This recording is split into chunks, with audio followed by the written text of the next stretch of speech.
اپنی سٹڈیز میں بہت آگے جانا چاہتے ہیں تو اپنے تمام تر اوقات، اپنی تمام تر صلاحیتیں، اپنی تمام تر توانائیاں ایک خاص پوائنٹ جو کہ سٹڈیز ہے، یور سٹڈیز، جو کہ موسٹ امپورٹنٹ ہے for your life, for your career, تو آپ اس کے اوپر اس کو منتج کر دیجئے، اس کے اوپر مخصوص کر دیجئے، تو آپ کی فرسٹ پرائیورٹی آپ کی سٹڈیز بن جائے گی، پھر انشاءاللہ کوئی ناکامی آپ کے راستے میں نہیں آئے گی۔ ریزن یہ تھا کہ اگرچہ وہ سادہ دیہاتی تھا لیکن اس کا اعتماد، اس کا کانفیڈنس، اس کا بلیف اتنا سٹرونگ تھا کہ اللہ تعالیٰ نے اس کی بلیف کی بنیاد پر اس کو یہ سہولت میسر کر دی کہ جب آپ کا ایمان پکا ہوتا ہے تو پھر جو آپ سوچتے ہیں ویسا ہو جاتا ہے۔ زندگی ایک جہد مسلسل کا نام ہے، جو ایک ناکامی کے بعد مایوس ہو کر بیٹھ جاتا ہے اس سے بڑا بیوقوف انسان اس دنیا میں کوئی اور نہیں ہوگا،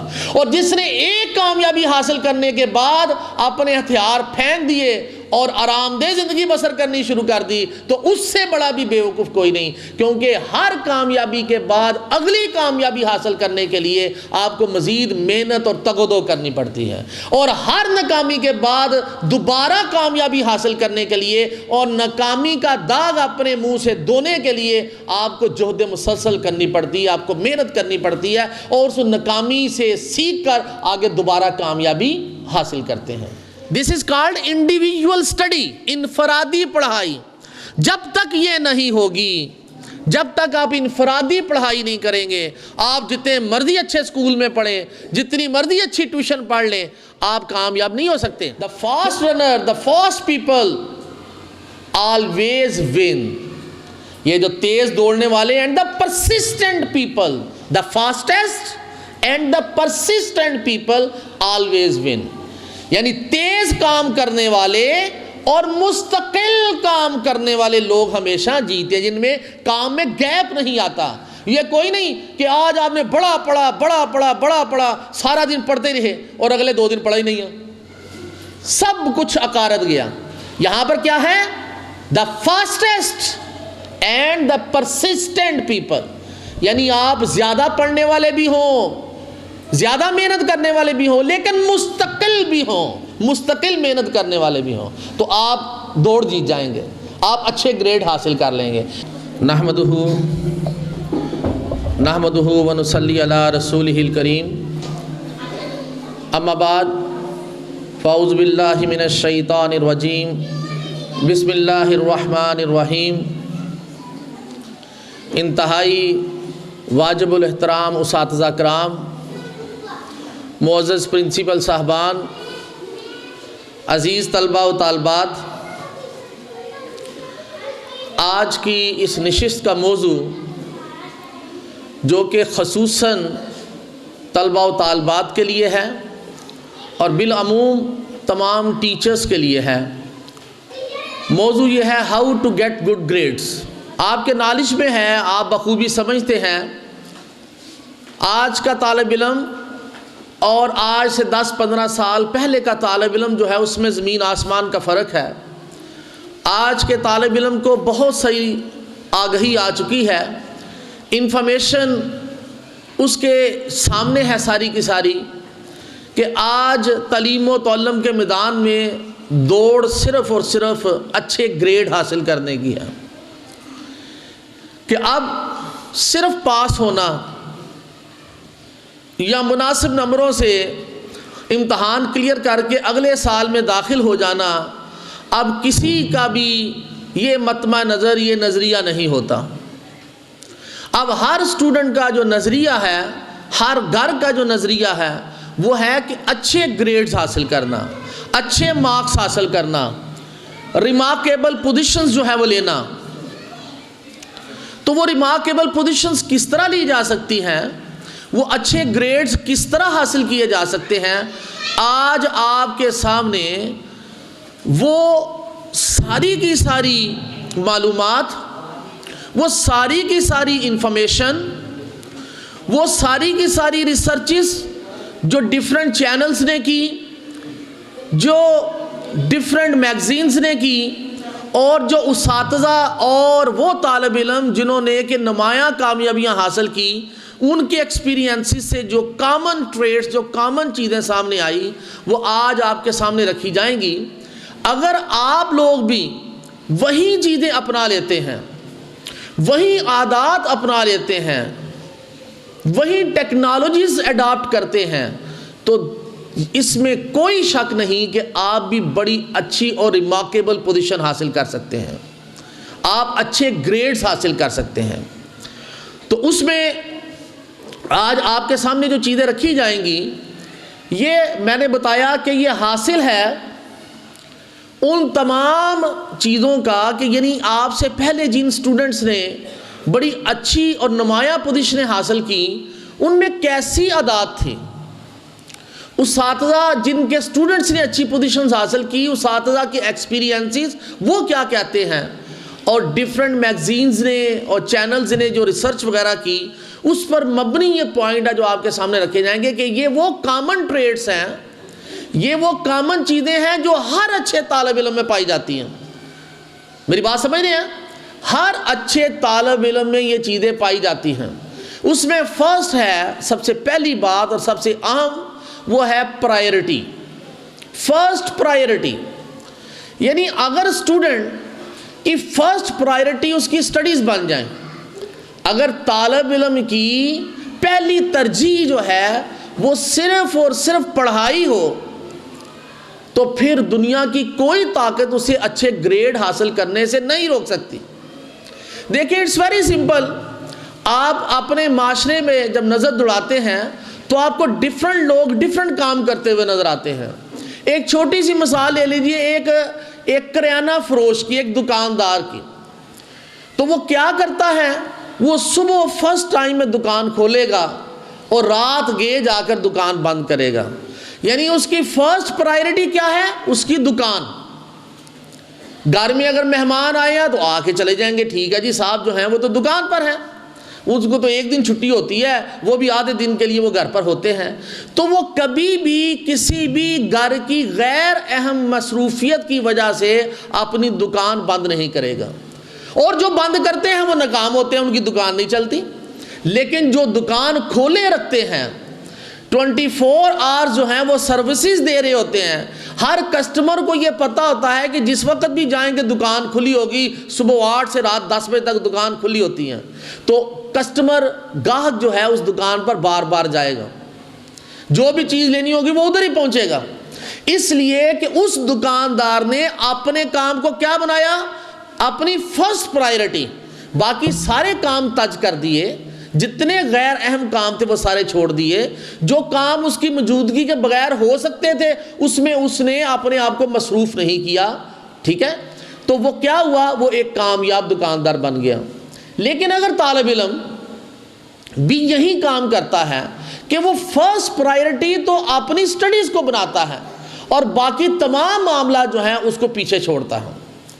چھوٹی سی اگزامپل لے لیجئے، شادی بیاہ کے فنکشنز ہوتے ہیں، چلے آج کل تو کافی اس میں ریفارمز آ چکی ہیں کہ اب ایک ٹائم لیمٹ جو ہے وہ طے ہو گئی ہے کہ 10 بجے جو ہے اس کے بعد جو ہے وہ تمام ہالز بند کر دیے جاتے ہیں۔ لیکن پھر بھی اگر آپ غور کریں کہ شادی کا فنکشن تو صرف اصل میں ایک ہی ہوتا ہے، ولیمہ، چلیں اس کے ساتھ آپ برات بھی جوڑ لیں، تو یہ 2 فنکشن ایسے ہیں کہ جس کو آپ لوگوں نے اٹینڈ کرنا ہوتا ہے۔ اب اسٹوڈنٹ کیا کرے گا؟ کیا اس کے لیے بڑا ہی اہم ہے اس شادی کے فنکشن کو اٹینڈ کرنا؟ اگر گھر میں 8-10 افراد ہیں اور ان میں سے 2, 4, 5 اس فنکشن میں جا رہے ہیں اور گھر میں پیچھے کوئی نہ کوئی ضرور موجود ہے، تو اچھا اسٹوڈنٹ کیا کرے گا، وہ فرسٹ پرائرٹی بنائے گا اپنی سٹڈیز کو۔ وہ سوچے گا کل تو میرا ٹیسٹ ہے، کل میرا فزکس کا ٹیسٹ ہے، کل میرا کیمسٹری کا ٹیسٹ ہے، یا انگلش کا ٹیسٹ ہے، میتھ کا ٹیسٹ ہے، اگر میں شادی پر چلی گئی تو کیا ہوگا، میں وہ ٹیسٹ تیار نہیں کر سکوں گی، تو کیا ممکن ہے میرا شادی چھوڑنا؟ یعنی اگر کوئی اتنی دور کی رشتہ داری ہے، ٹھیک ہے، جہاں پر گھر کے سارے افراد بھی نہیں جا رہے، 2-3 ہی جا رہے ہیں، تو پھر آپ کو جانے کی کیا ضرورت؟ آپ کیا کریں گے، سیکریفائس کریں گے، ٹھیک ہے، آپ شادی کے فنکشن پر نہیں جائیں گے۔ لیکن بالفرض اگر گھر کے سارے افراد ہی جا رہے ہیں اور آپ کے لیے گھر میں ٹھہرنا ممکن نہیں ہے، تو پھر اپنی ٹائم لمیٹیشن جو ہیں ان کو کم کیجئے گا۔ کیسے؟ ضروری نہیں ہے کہ آپ نے 6 بجے وہاں پر پہنچ جانا ہے، ٹھیک ہے؟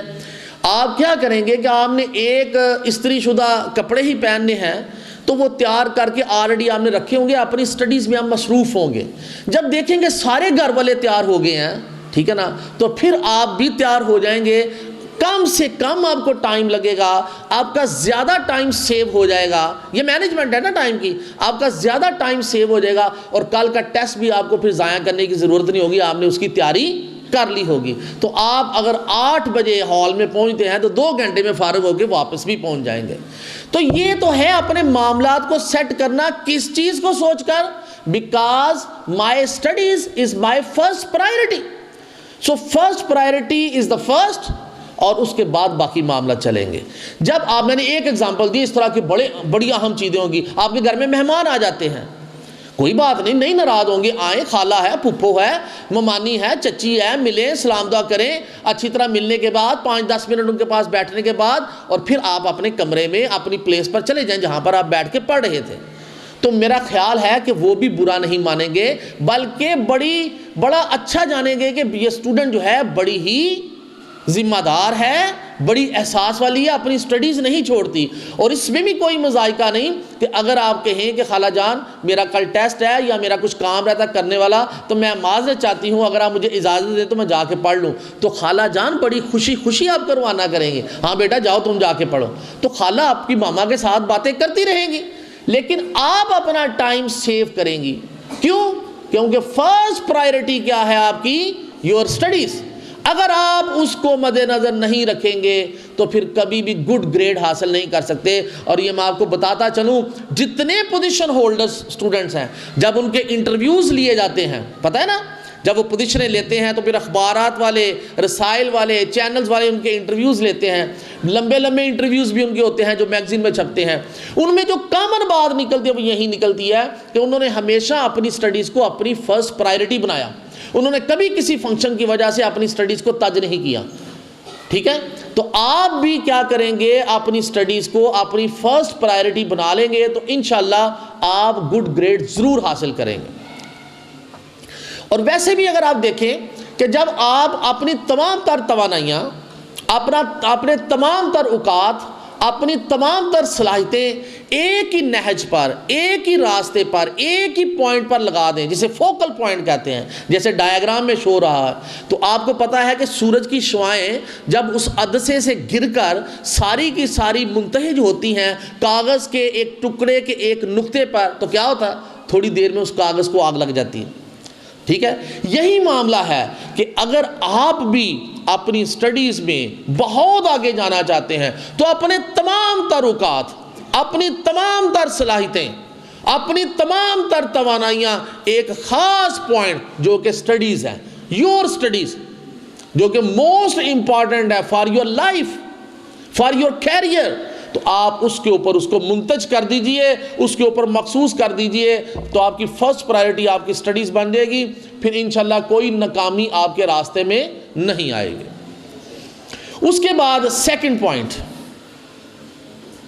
پک رائٹ سبجیکٹس۔ دوسری اہم بات کیا ہے کہ آپ نے اچھے سبجیکٹس کا انتخاب کرنا ہے، صحیح سبجیکٹس کا۔ آپ نے سبجیکٹ سلیکٹ کرنے ہیں، آپ نے اپنے آپ کو اس کے مطابق سیٹل نہیں کرنا۔ دیکھیں، اللہ تعالیٰ نے جو انسان پیدا کیے ہر ایک کو مختلف خصوصیات دے کر بھیجا۔ آپ نے اپنی کلاس میں بھی دیکھا ہوگا، آپ کی اپنی فرینڈز بھی ہیں، اب خود محسوس کرتی ہوں گی کہ میری جو فرینڈ ہے وہ میتھس میں بہت اچھی ہے، بس ٹیچر ایک سوال کیا سمجھاتی ہے وہ سارے سوال کر لیتی ہے، لیکن میں میتھ میں ویک ہوں۔ پھر آپ محسوس کرتی ہیں کہ میں بائیولوجی میں بہت اچھی ہوں، بائیولوجی کی مجھے سمجھ بھی بڑی آتی ہے، مجھے بڑا ٹیسٹ بھی فیل ہوتا ہے اور میں اس میں بڑے اچھے مارکس بھی لیتی ہوں، لیکن فزکس میری بری ہے۔ یعنی آپ ان چیزوں کو خود محسوس کریں گے کہ کوئی سبجیکٹس آپ کو بہت اچھے لگ رہے ہوں گے، کچھ سبجیکٹس آپ کو اچھے نہیں لگ رہے ہوں گے۔ بیسیکلی اللہ تعالیٰ نے آپ کو مختلف خصوصیات سے نوازا ہے، ٹھیک ہے؟ کسی کے اندر ڈاکٹر بننے کی صلاحیت ہوتی ہے تو اس کو بائیولوجی بہت اچھی لگتی ہے، وہ بیالوجی کو پڑھنے میں بوریت بھی فیل نہیں کرتی، اس کو بیالوجی پڑھتے ہوئے وقت کا احساس بھی نہیں رہتا، اور کسی کے اندر انجینئر بننے کی صلاحیتیں موجود ہوتی ہیں، لہذا اس کو میتھس بڑا اچھا لگتا ہے، وہ میتھ کرنے بیٹھتی ہے تو اسے وقت کا احساس ہی نہیں ہوتا۔ کسی کو جو ہے وہ لنگوسٹکس میں بڑا طاق ہوتا ہے معاملہ، یعنی وہ لینگویجز میں بہت اچھی ہیں، انگلش لینگویج یا اردو لینگویج، ہمیشہ اس میں اس کے مارکس بہت اچھے آتے ہیں۔ تو آپ نے دیکھا ہوگا کہ آپ کے اپنے اندر اور آپ کے اپنی کولیگز کے اندر ڈیفرنٹ سبجیکٹس کے حوالے سے ڈیفرنٹ صلاحیتیں موجود ہیں۔ تو اب بہترین معاملہ کیا ہوتا ہے کہ آپ اپنی صلاحیتوں کے مطابق، اپنی توانائیوں کے مطابق، اپنے ایپٹیچیوڈ کے مطابق سبجیکٹس کا چناؤ کریں۔ لیکن المیہ یہ ہے کہ یہاں پر جو چناؤ ہوتا ہے وہ والدین کی مرضی سے ہوتا۔ پہلے تو ہمارے ایجوکیشنل سسٹم میں ہمارے جو اسٹوڈنٹس ہیں وہ اس قابل ہی نہیں ہوتے کہ جب وہ 9th 10th میں پہنچتے ہیں نہم کلاس میں تو وہاں پر جا کر وہ اس قابل ہوں کہ وہ خود چوز کر سکیں کہ میں نے سائنس پڑھنی ہے یا میں نے آرٹس پڑھنی ہے، میں نے بیالوجی پڑھنی ہے یا اس کی جگہ کمپیوٹر پڑھنا ہے، میں نے آرٹس میں ہوم اکنامکس پڑھنی ہے یا ایجوکیشن پڑھنی ہے، یا میں نے آرٹس میں کمپیوٹر رکھنا ہے۔ وہ خود ہی تذبذب کا شکار ہوتا ہے، اور چاہے جائے کہ اس کے پیرنٹس انہوں نے ایک ذہن بنایا ہوتا ہے جی ہم نے تو بچی کو ڈاکٹر بنانا ہے، چاہے بچی میں ڈاکٹر بننے کی صلاحیت نہ ہو، یا بعض پیرنٹس کا یہ نظریہ ہوتا ہے بھائی بچی کو کیا ڈاکٹر بنا کے کرنا ہے، سائنس سبجیکٹس پڑھانے، اس کو آرٹس ہی پڑھاؤ، ایف اے کرے گی، بی اے کرے گی، بعد میں اس کی شادی ہو جائے گی، بات ختم۔ یعنی ان کا بھی نظریہ غلط جو یہ سوچتے ہیں، اور ان کا بھی نظریہ غلط جو ہر کوئی یہ سوچتا ہے کہ بچی کو ڈاکٹر ہی بنانا ہے، جبکہ اگر اس میں صلاحیتیں ڈاکٹر بننے کی نہیں، اور ایک میں صلاحیتیں موجود ہیں ڈاکٹر بننے کی، سائنس سبجیکٹس پڑھنے کی صلاحیتیں موجود ہیں، لیکن اس کے والدین کہتے ہیں کوئی ضرورت نہیں اتنا مشکل سبجیکٹس پڑھنے کی، بس آرٹس ہی پڑھو۔ تو دونوں معاملات میں والدین یا اسٹوڈنٹس غلط ہوتے ہیں جب وہ غلط سبجیکٹس کا چناؤ کرتے ہیں۔ ہماری پرابلم ہی یہ ہے کہ ہم نے ذہن میں ایک سوچا کہ شاید ڈاکٹر ہی ایک شعبہ ایسا ہے جو کہ بڑا اچھا ہوتا ہے، جبکہ سائنس پڑھنے کے ساتھ ساتھ اور بہت سارے شعبے ہیں جو آپ کے سامنے کھل جاتے ہیں۔ آپ بی فارمیسی کر لیتے ہیں تو ڈاکٹر سے زیادہ آپ کے پاس نالج آ جاتا ہے۔ ڈاکٹر کو ان میڈیسنز کا پتہ نہیں ہوتا جو بی فارمیسی والے کو پتہ ہوتا ہے، کیونکہ وہ دوائیاں خود بناتا ہے، اسے دوائیوں کی تمام کیمیکل پراپرٹیز کا پتہ ہوتا ہے، ٹھیک ہے۔ پھر آپ سائنٹسٹ بن سکتے ہیں، آپ ریسرچر بن سکتے ہیں، ٹھیک ہے، آپ اچھے ٹیچر بن سکتے ہیں، آپ کیمسٹ بن سکتے ہیں، ٹھیک ہے نا، ماہر طبیعیات بن سکتے ہیں، میتھمیٹیشین بن سکتے ہیں۔ سائنس پڑھنے سے آپ کے سامنے بے شمار راہیں کھل جائیں گی۔ اسی طرح آپ آرٹس کے سبجیکٹس کا چناؤ کرتے ہیں تو اس میں بھی کوئی راہیں کم نہیں ہیں، بہت کچھ ہے۔ دیکھنا تو یہ ہے کہ آپ اپنے ایپٹیچیوڈ کے مطابق، اپنی صلاحیتوں کے مطابق، ٹھیک ہے، اپنے ٹیسٹ کے مطابق سبجیکٹس کا چناؤ کریں، نہ کہ جو کسی نے کہہ دیا وہ کر دیا۔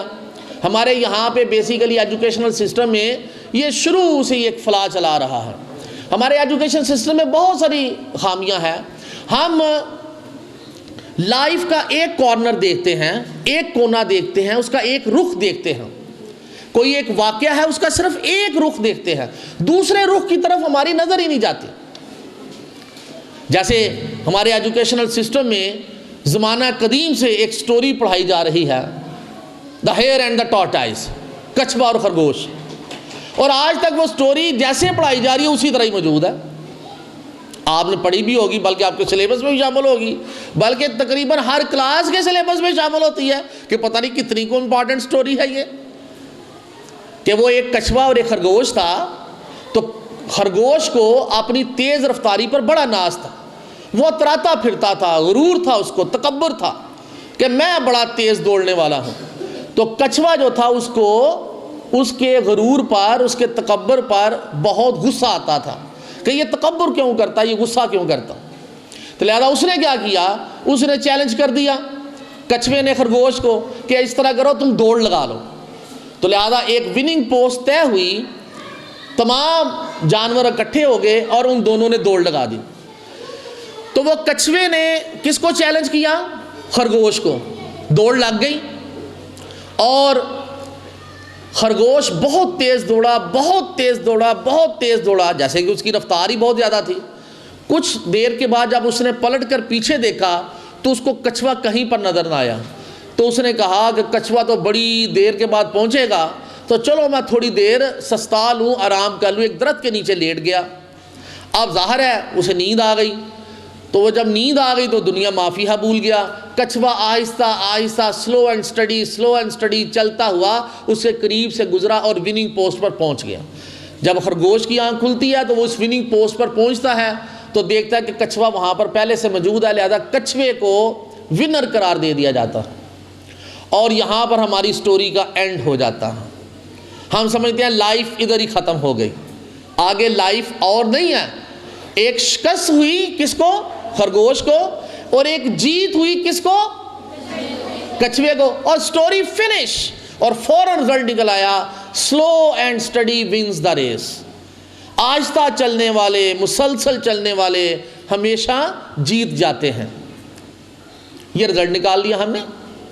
پرائڈ ہیتھ اے فال، غرور کا سر ہمیشہ نیچے ہوتا ہے۔ لیکن یاد رکھیے گا، کوئی کامیابی زندگی میں آخری کامیابی نہیں ہوتی۔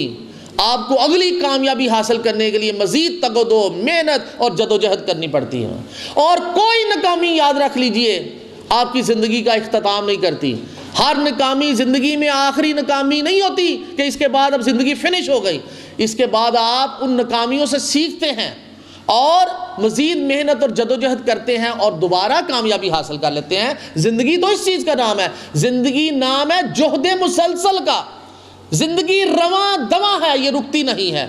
ہماری سٹوری بتاتی ہے کہ زندگی ادھر رک گئی، نو، بلکہ ہوا کیا، وہ خرگوش تو بہت تیز دوڑنے والا تھا، بڑی صلاحیتیں تھی اس میں۔ جب معاشرے میں وہ بدنام ہوا اس حوالے سے، اس کی انسلٹ ہوئی، وہ رسوا ہوا کہ تم ایک کم رفتار والے جانور سے ہار گئے ہو اتنی رفتار رکھنے کے باوجود، تو اب اس نے کیا کیا، اس نے غور و خوض کرنا شروع کیا۔ اس نے سوچا کہ آخر میری ناکامی کی وجوہات کیا ہیں۔ تو جب اس نے اچھی طرح سوچ سمجھ کے یہ جان لیا کہ میں اس وجہ سے ناکام ہوا ہوں کہ میں نے اپنا کام مکمل نہیں کیا تھا اور راستے میں دم توڑ دیا، مجھے چاہیے تھا پہلے اپنا کام مکمل کرتا پھر آرام کرتا، ٹھیک ہے۔ تو اس نے یہ چیز سیکھ کر تو پھر کیا کیا، اس نے دوبارہ دوڑ لگا دی۔ اس نے کہا کچھوے کو کہ میاں اب دوبارہ دوڑ لگے گی، تو کچھوے نے کہا ڈزنٹ میٹر، پہلے بھی جیتا تھا اب بھی جیت جاؤں گا، لہذا دوبارہ دوڑ لگ گئی۔ اب کی بار جب دوڑ لگی تو جب خرگوش دوڑا تو پھر دوڑتا ہی چلا گیا، اس لیے کہ اس نے اپنی ناکامی سے سبق سیکھا ہوا تھا، اسے پتہ چل گیا تھا کہ اس کی ناکامی کی وجوہات کیا ہیں۔ اچھا طالب علم یہی ہوتا ہے جو اپنی ناکامیوں کو دیکھ کر اس سے سبق سیکھ کر پھر آگے کامیابی کی طرف چلتا ہے۔ تو اس نے ناکامی سے سبق سیکھا ہوا تھا، لہذا وہ رکا نہیں، وہ دوڑتا ہی رہا، آخر کار وننگ پوسٹ پر پہنچ گیا اور اس کو ونر قرار دے دیا گیا۔ اب مورل کیا نکلتا سٹوری کا، وہ تو تھا کہ slow and steady wins the race, اور اب کیا ہوا، اب یہ ہے the fast runner, the fast people always win. یہ جو تیز دوڑنے والے and the persistent people, the fastest and the persistent people always win, یعنی تیز کام کرنے والے اور مستقل کام کرنے والے لوگ ہمیشہ جیتے ہیں، جن میں کام میں گیپ نہیں آتا۔ یہ کوئی نہیں کہ آج آپ نے بڑا پڑھا سارا دن پڑھتے رہے اور اگلے 2 دن پڑھا ہی نہیں ہے، سب کچھ عقارت گیا۔ یہاں پر کیا ہے، دا fastest and the persistent people, یعنی آپ زیادہ پڑھنے والے بھی ہوں، زیادہ محنت کرنے والے بھی ہوں، لیکن مستقل بھی ہوں، مستقل محنت کرنے والے بھی ہوں، تو آپ دوڑ جیت جائیں گے، آپ اچھے گریڈ حاصل کر لیں گے۔ لہذا اب کیا ہوا، اب کون جیتا، خرگوش، اور مارل بن گیا دا fastest and the persistent people always one. لیکن عزیز طلبہ و طالبات، کہانی یہاں پر بھی ختم نہیں ہوئی، اس لیے میں نے کہا زندگی جہد مسلسل کا نام ہے۔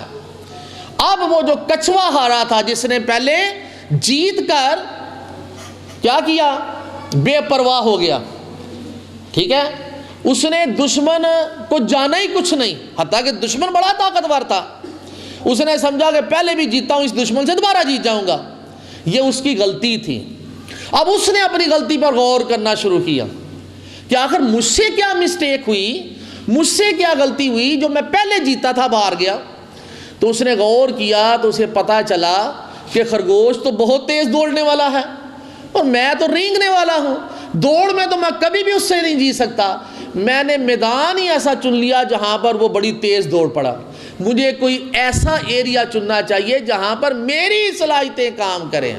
ٹھیک ہے، اس نے اپنی صلاحیتوں پر غور کیا اور اپنی جو صلاحیتیں اس میں نہیں تھی، جو اس میں کمزوریاں تھیں، اس کے اوپر بھی غور کیا۔ تو اب اس نے ایک ایریا چنا کہ یہاں پر دوڑ لگنی چاہیے۔ تو اب اس نے چیلنج کر دیا دوبارہ کس کو؟ خرگوش کو۔ کہا کہ خرگوش میاں دوڑ دوبارہ ہوگی۔ اب خرگوش جو ہے وہ غلطی کر بیٹھا جو کہ کچھوے نے کی تھی۔ اس نے کہا کوئی بات نہیں، پہلے بھی جیتا تھا، اب بھی جیت جاؤں گا۔ لیکن اس نے کہا کہ اب کی بار دوڑ شمال سے جنوب کی طرف نہیں ہونی بلکہ شمال سے مشرق کی طرف ہوگی۔ اس نے کہا دوڑنا ہی ہے نا، اس سے کیا فرق پڑتا ہے، دوڑ لوں گا۔ لہذا وننگ پوسٹ طے ہوئی تو دوڑ لگی تو خرگوش نے اسی طرح دوڑ سے سبق سیکھا ہوا تھا نا، اسی طرح دوڑنا شروع کر دیا، اسی پرانی اسٹریٹجی پر، پرانی پلاننگ پر اس نے دوڑنا شروع کر دیا۔ لیکن کیا ہوا، دوڑ رہا تھا، اب آدھا راستہ طے ہوا تو درمیان میں دریا آ گیا۔ اب وہ دریا میں تیرنا تو جانتا نہیں ہے، تو دریا کے کنارے بیٹھ گیا، پیچھے تاب کھا رہا، اب کیا کروں، لیکن اب کوئی راستہ نظر نہیں آ رہا۔ کچھوا رینگتا رینگتا آہستہ آہستہ وہاں پر پہنچا۔ ایک نظر اس نے خرگوش کی طرف دیکھا، ساتھ ہی پانی میں ڈبکی لگائی اور تیرتا ہوا دریا کے دوسرے کنارے پہنچ گیا، وننگ پوسٹ پر پہنچا اور کچھوا دوبارہ ونر قرار پایا۔ تو اب عزیز طلبہ و طالبات، اب مارل کیا ہوگا، اب سٹوری کا اخلاقی سبق کیا ہوگا، بتائیے۔ always select the area according to your abilities۔ اپنی صلاحیتوں کے مطابق ہمیشہ ایریا چنو۔ جو بات میں کر رہا ہوں، جو صلاحیتیں ہیں اس کے مطابق مضامین چننے ہیں، ٹھیک ہے، تو صلاحیتوں کے مطابق مضامین کا چناؤ۔ تو اس نے کیا کیا، کچھوے نے غور کیا کہ میں تیرنا جانتا ہوں، یہ تیرنا نہیں جانتا، لہذا اس نے ایریا ایسا لیا جس کے درمیان میں دریا آتا تھا، تو وہ دریا سے آہستہ آہستہ تیر کر آگے نکل گیا اور ونر قرار پایا۔ ونر کیوں قرار پایا؟ اس لیے کہ اس نے دوڑ لگانے سے پہلے اس نے چناؤ کر لیا کہ میری صلاحیتوں کے مطابق یہ والا ایریا جو ہے وہ زیادہ مناسب ہے۔ تو سٹوڈنٹ وہی اچھے گریڈ حاصل کریں گے جو مضامین کا انتخاب اپنی صلاحیتوں کے مطابق کریں گے اور پھر محنت کریں گے اور اچھے گریڈ حاصل کریں گے۔ انڈرسٹینڈ؟ لیکن عزیز طلبہ و طالبات، کہانی یہاں پر بھی ختم نہیں ہے، اس لیے کہ زندگی کس چیز کا نام ہے؟ جہد مسلسل۔ میں نے کہا زندگی رواں دواں ختم ہونے والی چیز نہیں ہے۔ وہ جو لوگ جو کوئی ایک ناکامی حاصل کرتے ہیں، ٹھیک ہے نا، کوئی ایک ناکامی حاصل کرتے ہیں اور وہ پھر مایوس ہو کر ساری زندگی اسی طرح ہی گزار دیتے ہیں، جی میں تو ناکام ہو گیا، ٹھیک ہے، وہ لوگ ناکام ہی ٹھہرتے ہیں۔ لیکن جو اپنی ناکامی سے سبق سیکھ کر اگلا مرحلہ طے کرتا ہے وہ ہمیشہ کامیاب قرار پاتا ہے۔ اب خرگوش نے دوبارہ سوچنا شروع کیا۔ اس نے کہا کہ تیز دوڑنے والا بھی تھا، ٹھیک ہے، لیکن اس کے باوجود ایک سلو رفتار کچھوے سے میں ہار گیا۔ آخر وجہ کیا تھی؟ اسے وجہ سمجھ میں آ گئی۔ اس نے یہ جان لیا کہ مجھ میں یہ صلاحیت تو موجود ہے کہ میں چٹیل میدان میں بڑی تیز دوڑوں گا، میرا کوئی مقابلہ نہیں کر سکے گا، لیکن جہاں پر پانی آئے گا قدرت نے مجھے وہ صلاحیت دی ہی نہیں ہے کہ میں تیر سکوں، وہاں پر کچھوا ہی جیتے گا، ٹھیک ہے۔ جب اس نے یہ جان لیا کہ ایک صلاحیت اچھی میرے اندر ہے اور ایک صلاحیت اچھی کچھوے کے اندر ہے، تو اس نے پھر اب یہی جانا کہ بہترین یہ ہے کہ میں کچھوے کے پاس جاؤں اور اس کو دوست بنا لوں۔ تو وہ کچھوے کے پاس پہنچا، وہ کہنے لگا کچھوے میاں ساری زندگی بڑی دوڑیں لگائی، ایک دوسرے کو ماتیں دیتے رہے، لیکن یہ میں بھی جان گیا، یہ تم بھی جان گئے کہ میں تیز رفتار ہوں، تم میرے ساتھ رفتار میں مقابلہ نہیں کر سکتے، لیکن تو اچھا سوئمر ہے، تیرنے والا ہے، اس میں تیرا مقابلہ نہیں کر سکتا، تو کیوں نہ ہم دوست بن جائیں؟ تم میری صلاحیتوں کا بھرپور فائدہ اٹھاؤ، میں تمہاری صلاحیتوں کا بھرپور فائدہ اٹھاتا ہوں۔ تو جب دونوں مل جائیں گے اور ایک دوسرے کے ساتھ ہم شیئر کریں گے اپنی صلاحیتیں، تو پھر دنیا کا دوسرا بندہ ہمارا مقابلہ نہیں کر سکے گا۔ لہذا دونوں دوست بن گئے۔ وہ فاصلہ کچھوے نے جو 8 گھنٹے میں طے کیا تھا، انہوں نے دوبارہ جو ہے وہ فاصلہ طے کیا۔ کس طرح؟ اب خرگوش دوڑا اور کچھوا اس کے کندھے پر سوار ہو گیا، اور اتنا تیز دوڑا کہ وہ 10 منٹ میں دریا کے کنارے پہنچ گیا۔ اور اب کی بار کچھوا نے وہ سوئمنگ کے لیے پانی میں اترا اور خرگوش اس کے اوپر سوار ہو گیا، تو تیرتے ہوئے 10 منٹ میں وہ دریا پار کر گیا۔ تو اب وہ جو 8 گھنٹے میں فاصلہ طے ہوا تھا وہ 20 منٹ میں طے ہو گیا۔ کس کی وجہ سے؟ اتفاق کی وجہ سے، شیئرنگ کی وجہ سے۔ تو اب مارل کیا نکلا؟ Unity is strength, sharing is a good habit, always choose good friends. ٹھیک ہے، اگر آپ زندگی میں کامیاب ہونا چاہتے ہیں، if you want to become successful in your life, always choose best friends, good friends۔ اب دیکھیں آپ کولیگز کیا کرتی ہیں۔ اچھی اسٹوڈنٹ وہ ہوتی ہے جو یہ دیکھے کہ میں میتھ میں بڑی طاق ہوں لیکن مجھے لینگویجز میں پرابلم آتی ہے، میری انگلش بڑی کمزور ہے، گرامر میری بڑی کمزور ہے، تو وہ ایسی اسٹوڈنٹ کو فرینڈ بنا لے جو انگلش میں بہت اچھی ہے، اور جس کا میتھ ویک ہے وہ ایسی اسٹوڈنٹ کو دوست بنائے جس کا میتھ بڑا اچھا ہے، تاکہ ایک دوسرے کی صلاحیتوں سے فائدہ اٹھایا جائے۔ اور اساتذہ بہتر جانتے ہیں کہ اس کو ہم کہتے ہیں گروپ سٹڈی، اسٹوڈنٹس کے گروپس بنانے، ٹھیک ہے نا، اور وہ گروپ بن کر پھر تمام 6 اسٹوڈنٹس کا گروپ ہے یا 4 اسٹوڈنٹس کا گروپ ہے، وہ ایک دوسرے کی صلاحیتوں سے فائدہ اٹھا کر بہت آگے نکل جاتے ہیں۔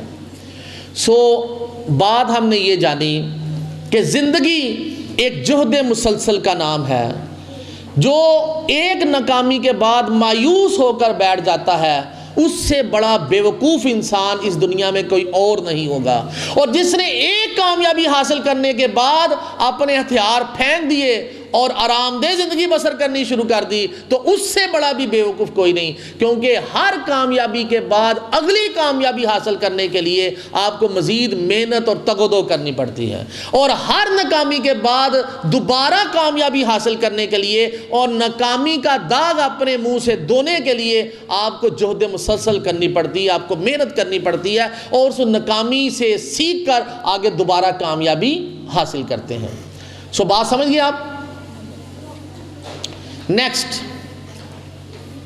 Be confident. تیسرا ٹریٹ، تیسری عادت، آپ کانفیڈنٹ ہو جائیے، بلیو ان یور سیلف، اپنے آپ پر اعتماد کیجیے۔ آپ نے اکثر و پیشے دیکھا ہوگا کہ جو اسٹوڈنٹس اچھے مارکس حاصل نہیں کرتے ان کا جو مین ریزن ہوتا ہے ان کو اپنے اوپر کانفیڈنس نہیں ہوتا، ان کا کانفیڈنس شیک ہو گیا ہوتا ہے، اپنی صلاحیتوں پر اعتماد نہیں ہوتا۔ اکثر و بیشتر جب کوئی کام دیا جاتا ہے تو وہ پہلے ہی کام ملتے ہی کہہ دیتے ہیں وہ ٹیچر اتنا نہیں ہو سکے گا، نہیں ٹیچر یہ نہیں یاد ہو سکتا، کام زیادہ ہے، ٹھیک ہے، اس لیے کہ اپنی صلاحیتوں پر اعتماد نہیں ہوتا۔ اگر اپنی صلاحیتوں پر اعتماد کریں، کانفیڈنٹ ہو جائیں، اپنا کانفیڈنس ڈیولپ کریں، تو پھر کام زیادہ بھی ہوگا، تو آپ صرف بلیو رکھتے ہوئے، صرف اعتماد رکھتے ہوئے آپ جو ہے وہ زیادہ کامیاب ہو سکتے ہیں۔ یہ بلیف جو ہے نا، اعتماد، کانفیڈنس، یہ بڑی اہم چیز ہے۔ اس کے متعلق ایک لطیفہ مجھے اکثر و بیشتر یاد آ جاتا ہے، لطیفے کے رنگ میں یہ ہے کہ ایک سادہ دیہاتی تھا، تو وہ ہر روز جو ہے وہ محنت کے لیے اپنے گاؤں سے شہر آتا تھا۔ راستے میں ایک دریا پڑتا تھا جس کو پار کرنے کے لیے وہ کشتی پر سوار ہوتا تھا، اور کشتی پر اس کو ظاہر ہے روزانہ آنے کی بھی اجرت دینی پڑتی تھی اور جانے کی بھی اجرت دینی پڑتی تھی، تو وہ جو کماتا تھا اس میں سے آدھے پیسے تو کشتی کے سفر میں ہی ختم ہو جاتے تھے۔ تو وہ جب ایک دن آیا تو جمعے کا دن تھا، وہ جمعہ پڑھنے کے لیے مسجد میں چلا گیا، تو مولوی صاحب جو تھے، جو خطیب تھے، وہ واعظ فرما رہے تھے، وہ کہہ رہے تھے کہ یہ کلمہ جو ہے اس میں اتنی طاقت ہے لا الہ الا اللہ محمد الرسول اللہ، اس میں اتنی طاقت ہے کہ اگر اس کو کوئی پڑھ کر پانی کے اوپر چلنا شروع کر دے تو وہ ڈوبے گا نہیں، وہ چلتا ہوا دریا پار کر سکتا ہے۔ تو وہ سادہ دیہاتی وہاں پر بیٹھا ہوا تھا، اس نے یہ بات سنی تو وہ فوراً بڑا خوش ہوا، اس نے کہا کہ اتنی بڑی بات کا آج تک مجھے پتہ ہی نہیں چلا۔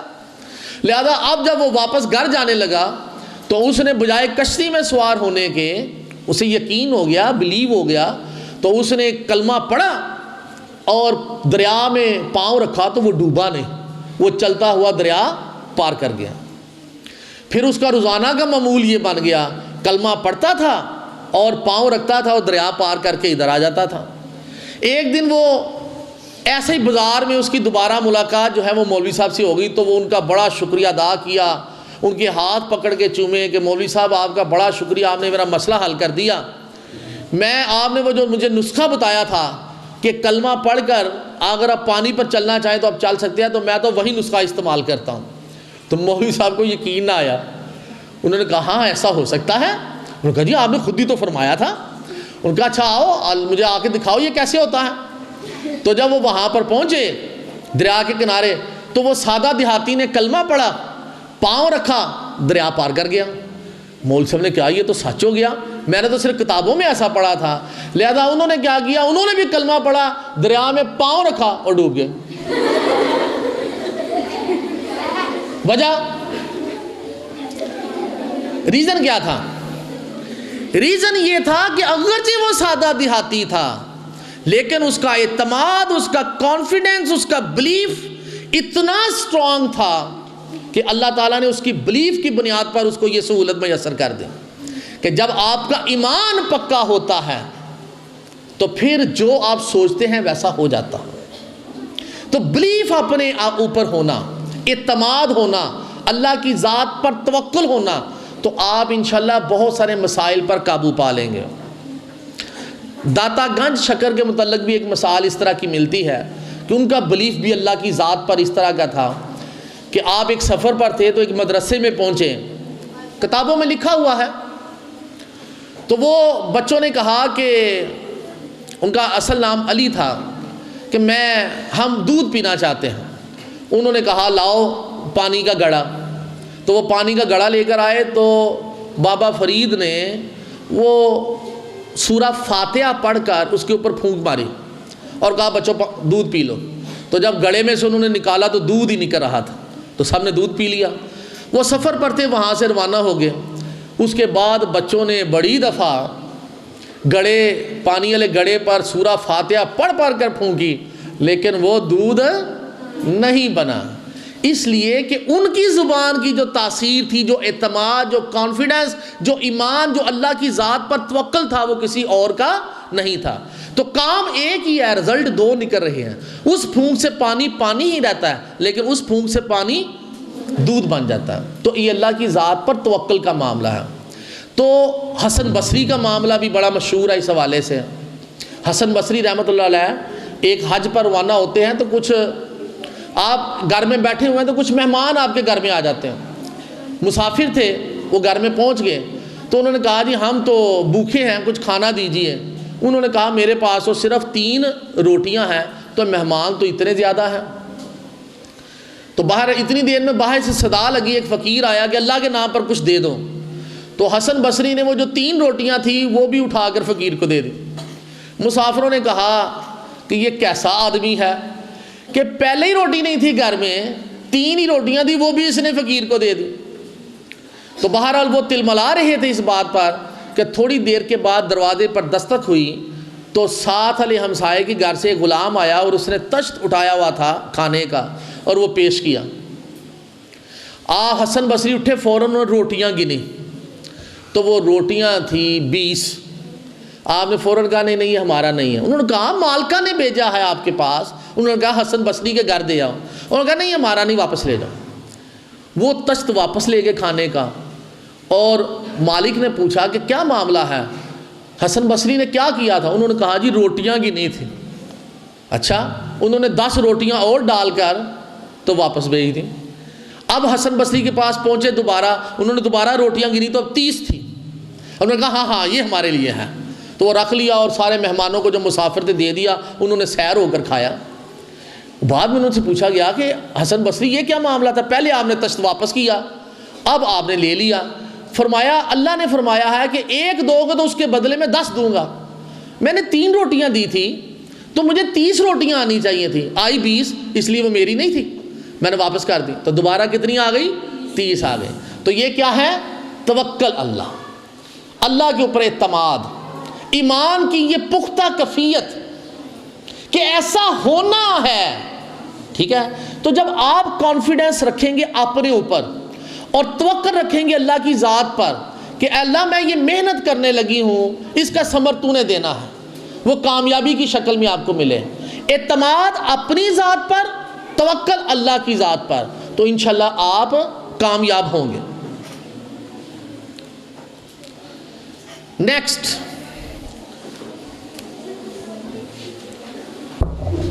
ویژولز۔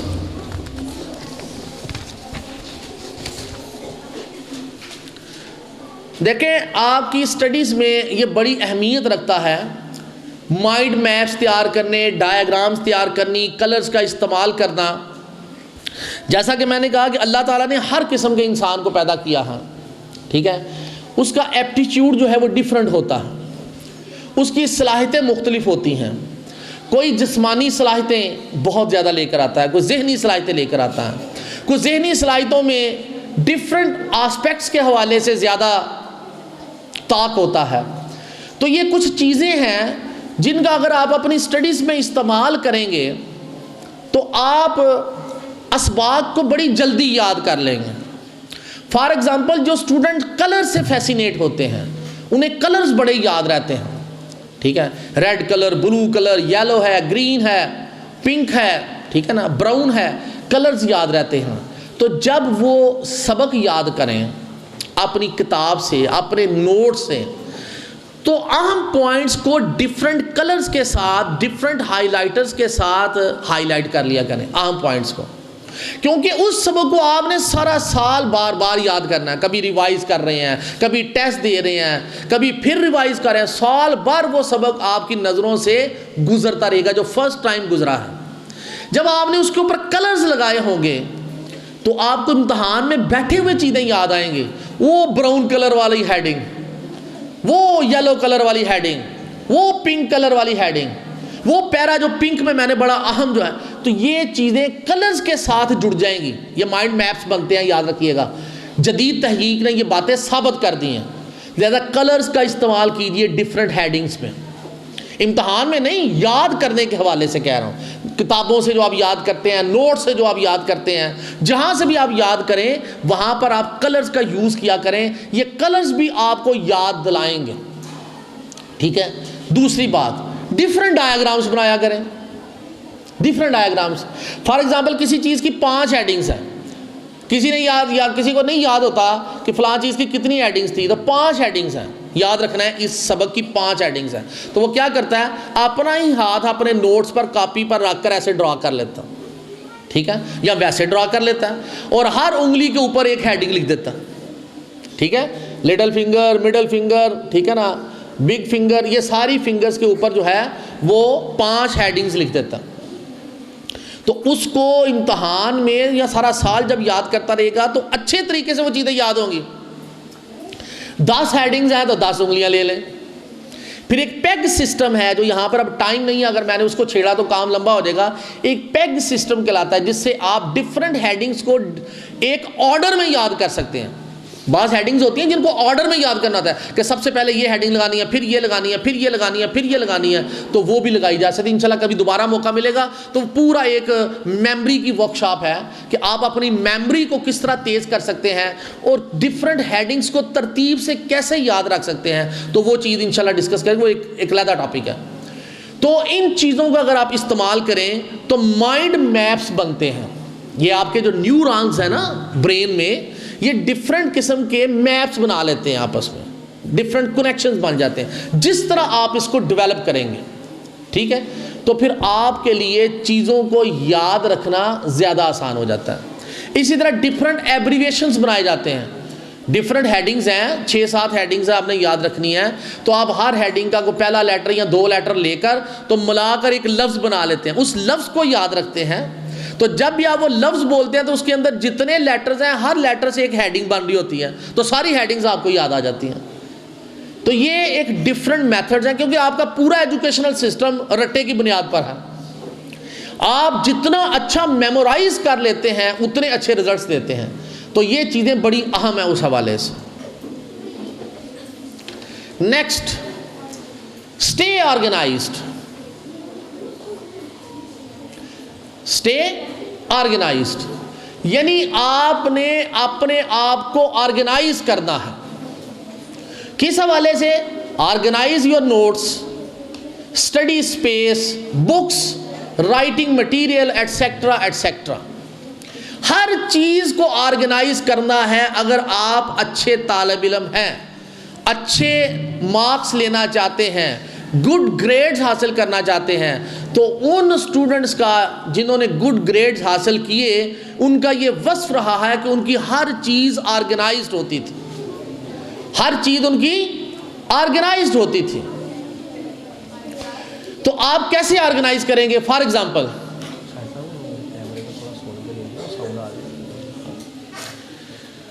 آپ گھر میں جس جگہ پر بیٹھ کر پڑھتے ہیں، ایک چھوٹی سی ایگزامپل لیتے ہیں، آپ کو ساری بات سمجھ میں آ جائے گی. گھر میں جس سپیس پر آپ بیٹھ کر پڑھتے ہیں، فار ایگزامپل کمرے کا ایک کارنر آپ نے ملتوی، یا کسی کے گھر میں اس طرح کی فیسلٹی ہے کہ اسٹوڈنٹ کو سیپریٹ روم ملا ہوا پڑھنے کے لیے، یا کسی کو ایک روم میں ایک کارنر ملا ہوا ہے جہاں پر اس نے ٹیبل لگایا ہوا اور وہاں پر بیٹھ کر وہ اسٹوڈنٹ پڑھتی ہیں.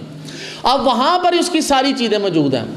آپ بالفرض کوئی ایک سبجیکٹ یاد کر رہے ہیں، فزکس کے آپ نے نوٹس پکڑے ہوئے ہیں، تو اب آپ کوئی سوال یاد کر رہے ہیں تو آپ کو فوراً اس نوٹس میں کوئی پرابلم نظر آئی ہے، کوئی چیز سمجھ میں نہیں آ رہی. اب اس کے متعلق پھر آپ فوراً کیا کریں گے؟ میں فوراً دیکھوں کتاب میں کیسے لکھا ہوا، تو آپ کتاب فزکس کی ڈھونڈیں گی.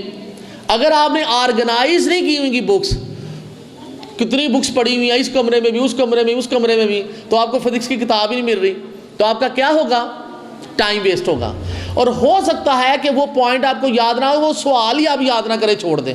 لیکن اگر ہر چیز آرگنائز ہوگی، آپ نے نوٹس کھولے ہوئے ہیں، سامنے کتاب یہ فزکس کی، یہ پکڑی، کھول لی، اچھا اس سے نہیں سمجھ آ رہی، تو آپ نے ایک کی بک بھی رکھی ہوئی ہے فزکس کی، وہ پکڑی، اس سے دیکھ لیا. اچھا نہیں، اسکول میں جو ٹیچر نے سمجھایا تھا اس وقت میں نے نوٹس لیے تھے، فوراً وہ نوٹس سے نکالے پائے.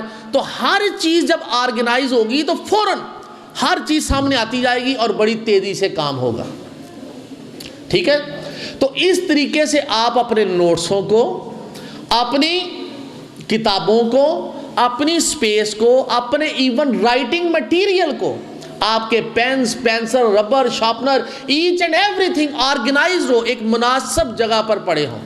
اور آپ کو ہمیشہ یاد ہو کہ میں نے پین پکڑنا ہے تو یہاں سے، میں نے پینسل پکڑنی ہے تو یہاں سے. اور اس کے لیے آپ کو خود اپنے آپ کو آرگنائز کرنا پڑے گا. کیسے؟ آپ کیا کریں گے؟ آپ جب پین کا استعمال کر لیں گے تو دوبارہ کدھر رکھیں گے؟ جہاں سے آپ نے اٹھانا ہوتا ہے، جہاں سے آپ نے اٹھانا ہوتا ہے، تو وہاں سے آپ جو ہے وہ پین رکھیں گے بھی وہاں پر اور اٹھائیں گے بھی وہاں سے. تو یہ بڑا اہم ہے کہ آپ کی پوری لائف آرگنائزڈ ہو، اور لائف کا وہ پورشن جہاں پر بیٹھ کر آپ ایک اسٹڈی والا معاملہ چلاتے ہیں وہ سپیس بھی آرگنائزڈ ہو. ٹھیک ہے؟ یہ نہ ہو کہ صبح آپ نے اسکول جانا ہے تو اب آپ کو یونیفارم نہیں مل رہا، یونیفارم کہاں پہ رکھا ہوا تھا، ٹھیک ہے نا، وہ ساکس ہی نہیں مل رہی، شوز پتہ نہیں کہاں پہ اتارے تھے، کدھر گئے ہیں. سارے کام کیا ہوں گے؟ ٹائم ویسٹ کرنے والے اور آپ کو ڈسٹرب کرنے والے، آپ کو لیٹ کرنے والے. لیکن اگر آپ پوری لائف کو آرگنائز کر لیں، آپ نے یونیفارم اتارا ہے تو کہاں پہ رکھنا ہے، آپ نے ساکس اتاری ہیں تو کہاں پہ رکھی ہیں، آپ نے فلاں چیز جو ہے اسے کس جگہ پہ رکھنا ہے، تو یہ ساری چیزیں جب آرگنائز کر لیں گے تو آپ کا ٹائم سیو ہوگا. اور اسٹوڈنٹ کے لیے چاہیے کیا؟ ٹائم ہی تو سیو کرنا، اور کرنا کیا؟ ٹھیک ہے جی. Next, learn lesson the way you want, identify your learning style, absorb information. بڑی اہم چیز ہے. کیا کسی اسٹوڈنٹ نے یہ جانچ لیا ہے کہ اس کا لرننگ سٹائل کیا ہے؟ کسی نے جانچا یہ معاملہ؟ لرننگ سٹائل سے کیا مراد ہے؟ بھئی آپ کوئی چیز یاد کرنا چاہتے ہیں تو آپ کو کس طرح یاد ہوتی ہے؟ کیا بیٹھ کر، کتاب کھول کر، یا کھڑے ہو کر، یا چل پھر کر، یا لیٹ کر؟ کوئی نہ کوئی تو ایسا سٹائل ہوگا جو آپ کو سوٹ کرتا ہوگا۔ کیا آپ نے ڈسکور کر لیا؟ کیا آپ نے یہ جانچ لیا کہ آپ کو رات کے دوران زیادہ اسباق یاد ہوتے ہیں، یا صبح اٹھنے کے بعد زیادہ یاد ہوتے ہیں، یا دن کے اوقات میں زیادہ یاد ہوتے ہیں؟ کبھی آپ نے جانچا اس بات کو؟ یہ آپ نے اپنے آپ کو ڈسکور کرنا ہے۔ ابھی تک آپ نے اپنے آپ کو دریافت نہیں کیا، کیونکہ ہو سکتا ہے کہ جو اسٹوڈنٹ دن میں پڑھتی ہے کبھی وہ رات میں پڑھ کے دیکھے تو محسوس کرے کہ اس کا اگر کام رات کی نسبت ڈبل ہو جاتا ہے، یعنی دن کی نسبت رات کو کام اس کا ڈبل ہوتا ہے، تو وہ پھر اپنے لرننگ سٹائل کو پہچان لے، وہ اپنے جو پڑھنے کے اوقات ہے اس کو مختص کر دے رات کے دوران۔ لیکن اگر وہ سمجھ دیا نہیں رات کو مجھے نیند آ جاتی ہے، میں پڑھنے بیٹھتی ہوں تو پھر مجھے نیند آ جاتی ہے، تو پھر وہ کیا کرے گی؟ وہ دن کے اوقات میں ڈھونڈے گی۔ پھر وہ اگر وہ دیکھتی ہے کہ نہیں بیٹھنے سے زیادہ اچھا یاد ہوتا ہے تو ٹھیک ہے، لیکن اگر چلنے پھرنے سے زیادہ اچھا یاد ہوتا ہے تو کمرے میں ساتھ ساتھ چلے پھریں، ساتھ ساتھ سبق یاد کریں۔ ہر ایک کو اپنا لرننگ سٹائل جو ہے وہ ڈھونڈنا پڑے گا، ٹھیک ہے، کہ آپ کو کس سٹائل سے زیادہ فائدہ پہنچتا ہے۔ فار ایگزامپل میں اپنی بات کرتا ہوں کہ جب میں اسٹوڈنٹ لائف میں تھا تو مجھے سوٹ کرتا تھا رات کا ٹائم، ٹھیک ہے، تو میں کیا کرتا تھا کہ میں کچھ 3 بجے یا 2 بجے کے لگ بھگ سو جاتا تھا، اور 2 گھنٹے کی نیند یا 2.5 گھنٹے کی نیند آ جاتی تھی۔ 5 بجے 5:30 بجے جو ہے نا میں نے اٹھ جانا، اور پھر اس وقت میں نے چائے کا ایک کپ پی کر تو پڑھنے کے لیے بیٹھ جانا، اور میں نے ایک ٹارگٹ رکھا ہوا تھا اگر میں 5 بجے بیٹھوں گا تو صبح 5 بجے اٹھوں گا، 6 بجے بیٹھوں گا تو صبح 6 بجے اٹھوں گا۔ مجھے وہ سٹائل سوٹ کرتا تھا کیونکہ رات کو خاموشی ہوتی تھی، سب لوگ سو گئے ہوئے تھے، آپ لوگوں کو کسی قسم کی کوئی ڈسٹربنس نہیں ہوتی، تو رات کو نیند کا غلبہ ایک دفعہ آتا ہے، اگرچہ آپ نے پہلے نیند کی ہوتی ہے لیکن ایک غلبہ آتا ہے 12 بجے 1 بجے 2 بجے کے لگ بھگ، تو پھر وہ چائے کا سہارا لے لینا، اور پھر اس غلبے کو دور کرنے کے لیے بیٹھے بیٹھے نیند آ رہی ہے تو اٹھ کے چلنا شروع کر دینا، چلتے چلتے پڑھنا، 10-15 منٹ چلتے رہنا، پھر بیٹھ کے پڑھنا شروع کر دینا۔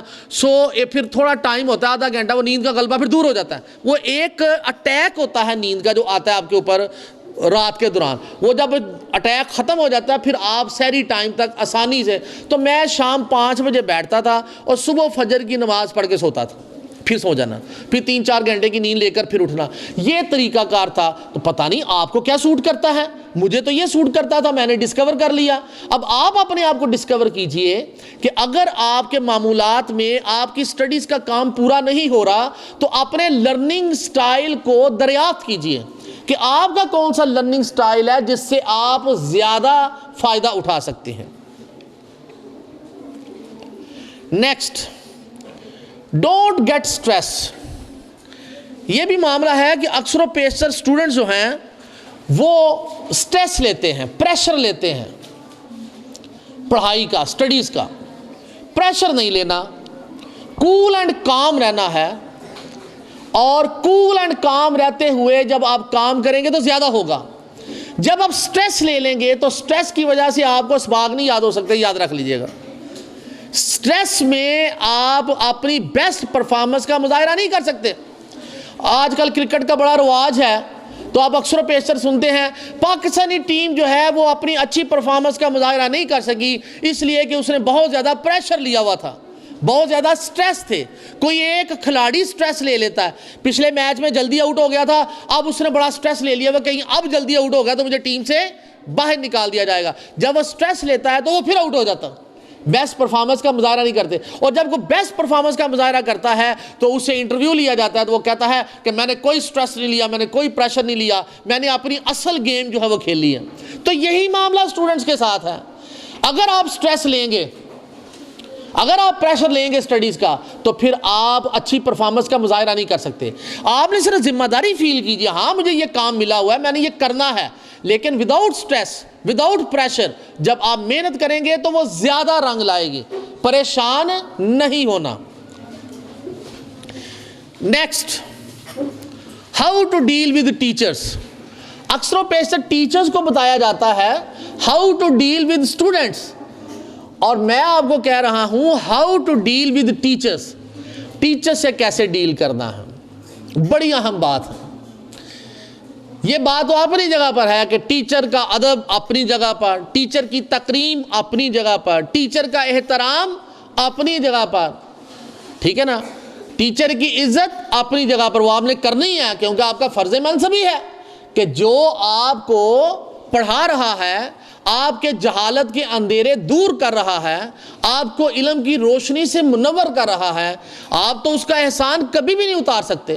یہ چند روپے فیس کی شکل میں دے کر کیا احسان اتر گیا؟ نو، کبھی بھی نہیں. جس نے آپ کے جہالت کے اندھیرے دور کیے ہیں، آپ کو علم کے زیور سے آراستہ کیا ہے، اس کا احسان آپ کبھی بھی نہیں اتار سکتے. اور حضرت علی رضی اللہ تعالی عنہ کا قول ہے کہ جس شخص نے مجھے ایک لفظ بھی پڑھایا وہ میرا استاد ٹھہرا. ایک دفعہ آپ بیٹھے ہوئے تھے، خلیفہ وقت تھے، تو ایک مجنون شخص، پاگل شخص وہ آ گیا، اور آپ نے فوراً اٹھ کر اپنی چادر بچھائی، اس کو بٹھایا، اس کو کھانا کھلایا، بڑی عزت و تکریم کی اور بڑی عزت کے ساتھ روانہ کیا. صحابہ بیٹھے ہوئے تھے، پوچھا کہ اے خلیفہ وقت یہ کیا ماجرا ہے؟ یہ تو بندہ پاگل مجنون تھا اور آپ نے جو ہے وہ اس کو اتنی عزت و تکریم دی. فرمایا یہ میرا استاد ہے. استاد؟ انہوں نے کہا صرف ایک ہی بات اس سے سیکھی تھی، صرف ایک لفظ، ایک بات اس سے سیکھی ہے، لہذا وہ بھی آپ کا استاد ٹھہر گیا، چاہے وہ پاگل ہے، مجنون ہے. ٹھیک ہے، تو استاد کی عزت و احترام آپ کا فرض منصبی ہے، آپ نے ان کی عزت کرنی ہی کرنی ہے کیونکہ وہ آپ کو علم دے رہے ہیں. لیکن میں جو بات کر رہا ہوں اس کے ساتھ اس کا دوسرا رخ کیا ہوگا کہ آپ نے تمام ٹیچرز کو ان کی صلاحیتوں کے مطابق ان سے ڈیل کرنا ہے. کیسے؟ دیکھیں، کوئی ٹیچر پڑھانے میں بڑا طاق ہوگا، اپنے سبجیکٹ پر اس کو بڑا عبور ہوگا، جب وہ لیکچر دے گا تو آپ کو اتنی سمجھ آئے گی کہ کوئی گوشہ، کوئی کارنر خالی نہیں رہے گا اس ٹاپک کے حوالے سے، آپ کو ہر بات سمجھ آ جائے گی. ایون آپ سوال کریں گے تو اس کا بھی سیر حاصل جواب مل جائے گا. کوئی ٹیچر تو ایسے ہوں گے، کوئی ٹیچر ایسے ہوں گے کہ ان کے جو لیکچرز ہیں وہ آپ کو آسانی سے انڈرسٹینڈ نہیں ہوتے. ٹھیک ہے، اگر آپ کو سوال کرتے ہیں تو شاید اس کا بھی جس طرح آپ جواب چاہتے ہیں آپ کو وہ جواب نہیں ملتا. اس کا مطلب یہ نہیں کہ اس ٹیچر نے جواب غلط دیا، اس نے صحیح دیا ہے، لیکن آپ کی مینٹیلٹی، آپ کی ذہانت اس عروج تک نہیں پہنچی ہوئی کہ آپ ان کے جواب کو اس طرح سمجھ سکتے. لیکن بعض ٹیچر تو ہر چیز کو کھول کھول کر بیان کر دیں گی، مثالوں کے ساتھ، ٹھیک ہے نا، اور اتنی وضاحت کریں گی کہ آپ کو ہر چیز کی سمجھ آ جائے گی. تو اب اگر کوئی اسٹوڈنٹ کسی سبجیکٹ میں اچھے مارکس نہیں لیتا، فیل ہو جاتا ہے، تو وہ کہے جی اس کی وجہ یہ ہے کہ ہمارا ٹیچر ہی سبجیکٹ کا اچھا نہیں تھا. تو دیکھا یہ جائے کہ اگر اس کلاس کے باقی 20 اسٹوڈنٹ پاس ہو گئے ہیں تو ان کے لیے وہ ٹیچر اچھا تھا. ہوا کیا کہ اصل میں آپ کے اندر خامی تھی، آپ نے اس ٹیچر کو اچھا ڈیل نہیں کیا. آپ کو جس طریقے سے اسے انڈرسٹینڈ کرنا چاہیے تھا، جو کنسنٹریشن دینی چاہیے تھی، جو ٹائم دینا چاہیے تھا، جس طرح فوکس کرنا چاہیے تھا، آپ نے وہ فوکس نہیں کیا، اس لیے ناکام آپ ٹھہرے، ٹیچر نہیں. اس کی ایک زندہ مثال اس طرح لے لیجئے کہ 20 اسٹوڈنٹس کو اگر یہ ٹاس دیا جائے کہ یہ ایک بوتل پانی کی خالی ہے، ہر کوئی ایک ایک بوتل لے جائے اور وہ سامنے جو فلٹر لگا ہوا ہے، جو نل لگا ہوا ہے، اس سے سارے پانی کی بوتلیں بھر لاؤ. تو 20 اسٹوڈنٹ جاتے ہیں تو وہاں سے 18 اسٹوڈنٹ تو پانی بھر لاتے ہیں، کسی کی بوتل پوری بھری ہوئی ہے، کسی کی جو ہے وہ 75% بھری ہوئی ہے، کسی کی 50% بھری ہوئی ہے، لیکن 2 اسٹوڈنٹ ایسے آتے ہیں جن کی بوتلیں خالی ہیں یا 5-10% ہی بھرا ہوا ہے. اب آپ کیا کہیں گے؟ یہ 18 اسٹوڈنٹ تو کامیاب ٹھہرے لیکن یہ 2 اسٹوڈنٹ جو ہیں یہ فیل ہو گئے. جب آپ ان سے فیل ہونے کی وجوہات پوچھتے ہیں کہ آپ کیوں فیل ہوئے تو وہ کہتے ہیں کہ دراصل وہ جو نل تھا اس سے جو پانی کا دھارا باہر نکل رہا تھا وہ صحیح طریقے سے بوتل میں گرتا نہیں تھا، وہ بکھر جاتا تھا، کبھی اس طرف ہو جاتا تھا، کبھی اس طرف ہو جاتا تھا. تو ہماری بوتل بھری نہیں، ہم نے جدھر رکھی ہوئی تھی ادھر پانی ہی نہیں گر رہا تھا. جب دوسرے اسٹوڈنٹ سے پوچھا گیا بھئی آپ کے ساتھ بھی تو یہ معاملہ تھا، آپ نے بوتل کیسے بھر لی؟ انہوں نے کہا جی ہم نے غور کیا، جب پانی کا دارہ دائیں طرف جاتا تھا ہم بوتل دائیں طرف کر دیتے تھے، جب بائیں طرف جاتا تھا ہم ادھر کر دیتے تھے، ٹھیک ہے نا؟ تو اس طرح ہم نے بکھرتے ہوئے پانی کو سمیٹ لیا اپنی بوتل میں، جبکہ اس کی نسبت وہ دو اسٹوڈنٹ جنہوں نے بوتل ایک ہی جگہ پہ رکھی ہوئی تھی وہ نہیں بھری، اس لیے کہ پانی کا دارہ ایک مسلسل نہیں آ رہا تھا طریقے سے۔ تو اس سے آپ اندازہ لگائیے کہ ایک ٹیچر کا لیکچر بھی بالکل اسی طرح ہوتا ہے۔ کسی ٹیچر کا لیکچر جو ہے وہ ایسا ہوگا کہ پانی کا دارہ بند کر آئے گا اور آپ کے ذہنوں میں ڈائریکٹ گرے گا، آپ کے ذہن جو ہے معطر ہو جائیں گے، تر و تازہ ہو جائیں گے اس لیکچر سے۔ لیکن بعض ٹیچر کا لیکچر جو ہے وہ اس طرح نہیں آئے گا، وہ آپ کی ذہانت کے مطابق، آپ کی سمجھ کے مطابق بکھرا ہوا ہوگا، تو اس کو سمیٹنا کس کا کام ہے؟ آپ کا۔ جو نہیں سمیٹے گا وہ فیل قرار پائے گا۔ سو ٹیچر کا لیکچر تو بیسیکلی اس بارش کی مانند ہے جو آسمان سے برستی ہے۔ آسمان سے برسنے والی جو بارش ہے، آپ امیجن کریں اس کے دو فنکشن ہیں۔ جب یہ کھیتوں کے اوپر گرتی ہے تو وہاں سے لہلہاتی ہوئی سرسبز و شاداب فصلیں رونما ہوتی ہیں اور اس کی خوشبو سے سارا علاقہ معطر ہو جاتا ہے۔ لیکن وہی بارش جب کسی گڑھے میں گرتی ہے تو وہاں پر چھپڑ بن جاتا ہے، وہاں سے طوفان اٹھتا ہے، بدبو اٹھتی ہے اور غلیظ قسم کے جانور اور جراثیم وہاں پر پیدا ہوتے ہیں۔ اب دیکھیں بارش ایک لیکن فنکشن دو قسم کے، تو کیا بارش کا نقص ہے؟ نہیں، اس زمین کا نقص ہے۔ تو جن سٹوڈنٹس نے اپنی کھیتیاں، اپنے ذہن اس طرح تیار کیے کہ جب بارش آئے گی، ٹیچر کا لیکچر آئے گا تو ہم اس کو پورے کا پورا سمیٹ لیں گے، تو ان کی تو کھیتیاں سرسبز و شاداب ہو جاتی ہیں، ان کے گریڈز تو بڑے اچھے آتے ہیں۔ لیکن جن سٹوڈنٹس نے اپنے اذہان کو، اپنے اوقات کو، اپنے معاملات کو اس طرح نہ بنایا کہ وہ ٹیچر کے لیکچر کو سنبھال سکیں، تو وہاں سے پھر کیا ہوگا؟ وہاں سے بدبو ہی اٹھے گی، وہاں سے طوفان ہی پھیلے گا اور وہ سٹوڈنٹ معاشرے میں ناکام ٹھہرے گا۔ انڈرسٹینڈ؟ تو ڈیل کس طرح کرنا ہے ٹیچر سے، یہ آپ نے سیکھنا ہے۔ کبھی بھی، میں نے کہا اللہ تعالیٰ نے تمام انسان ایک جیسے پیدا نہیں کیے، یہ تو رنگینی ہے اس زمانے کی۔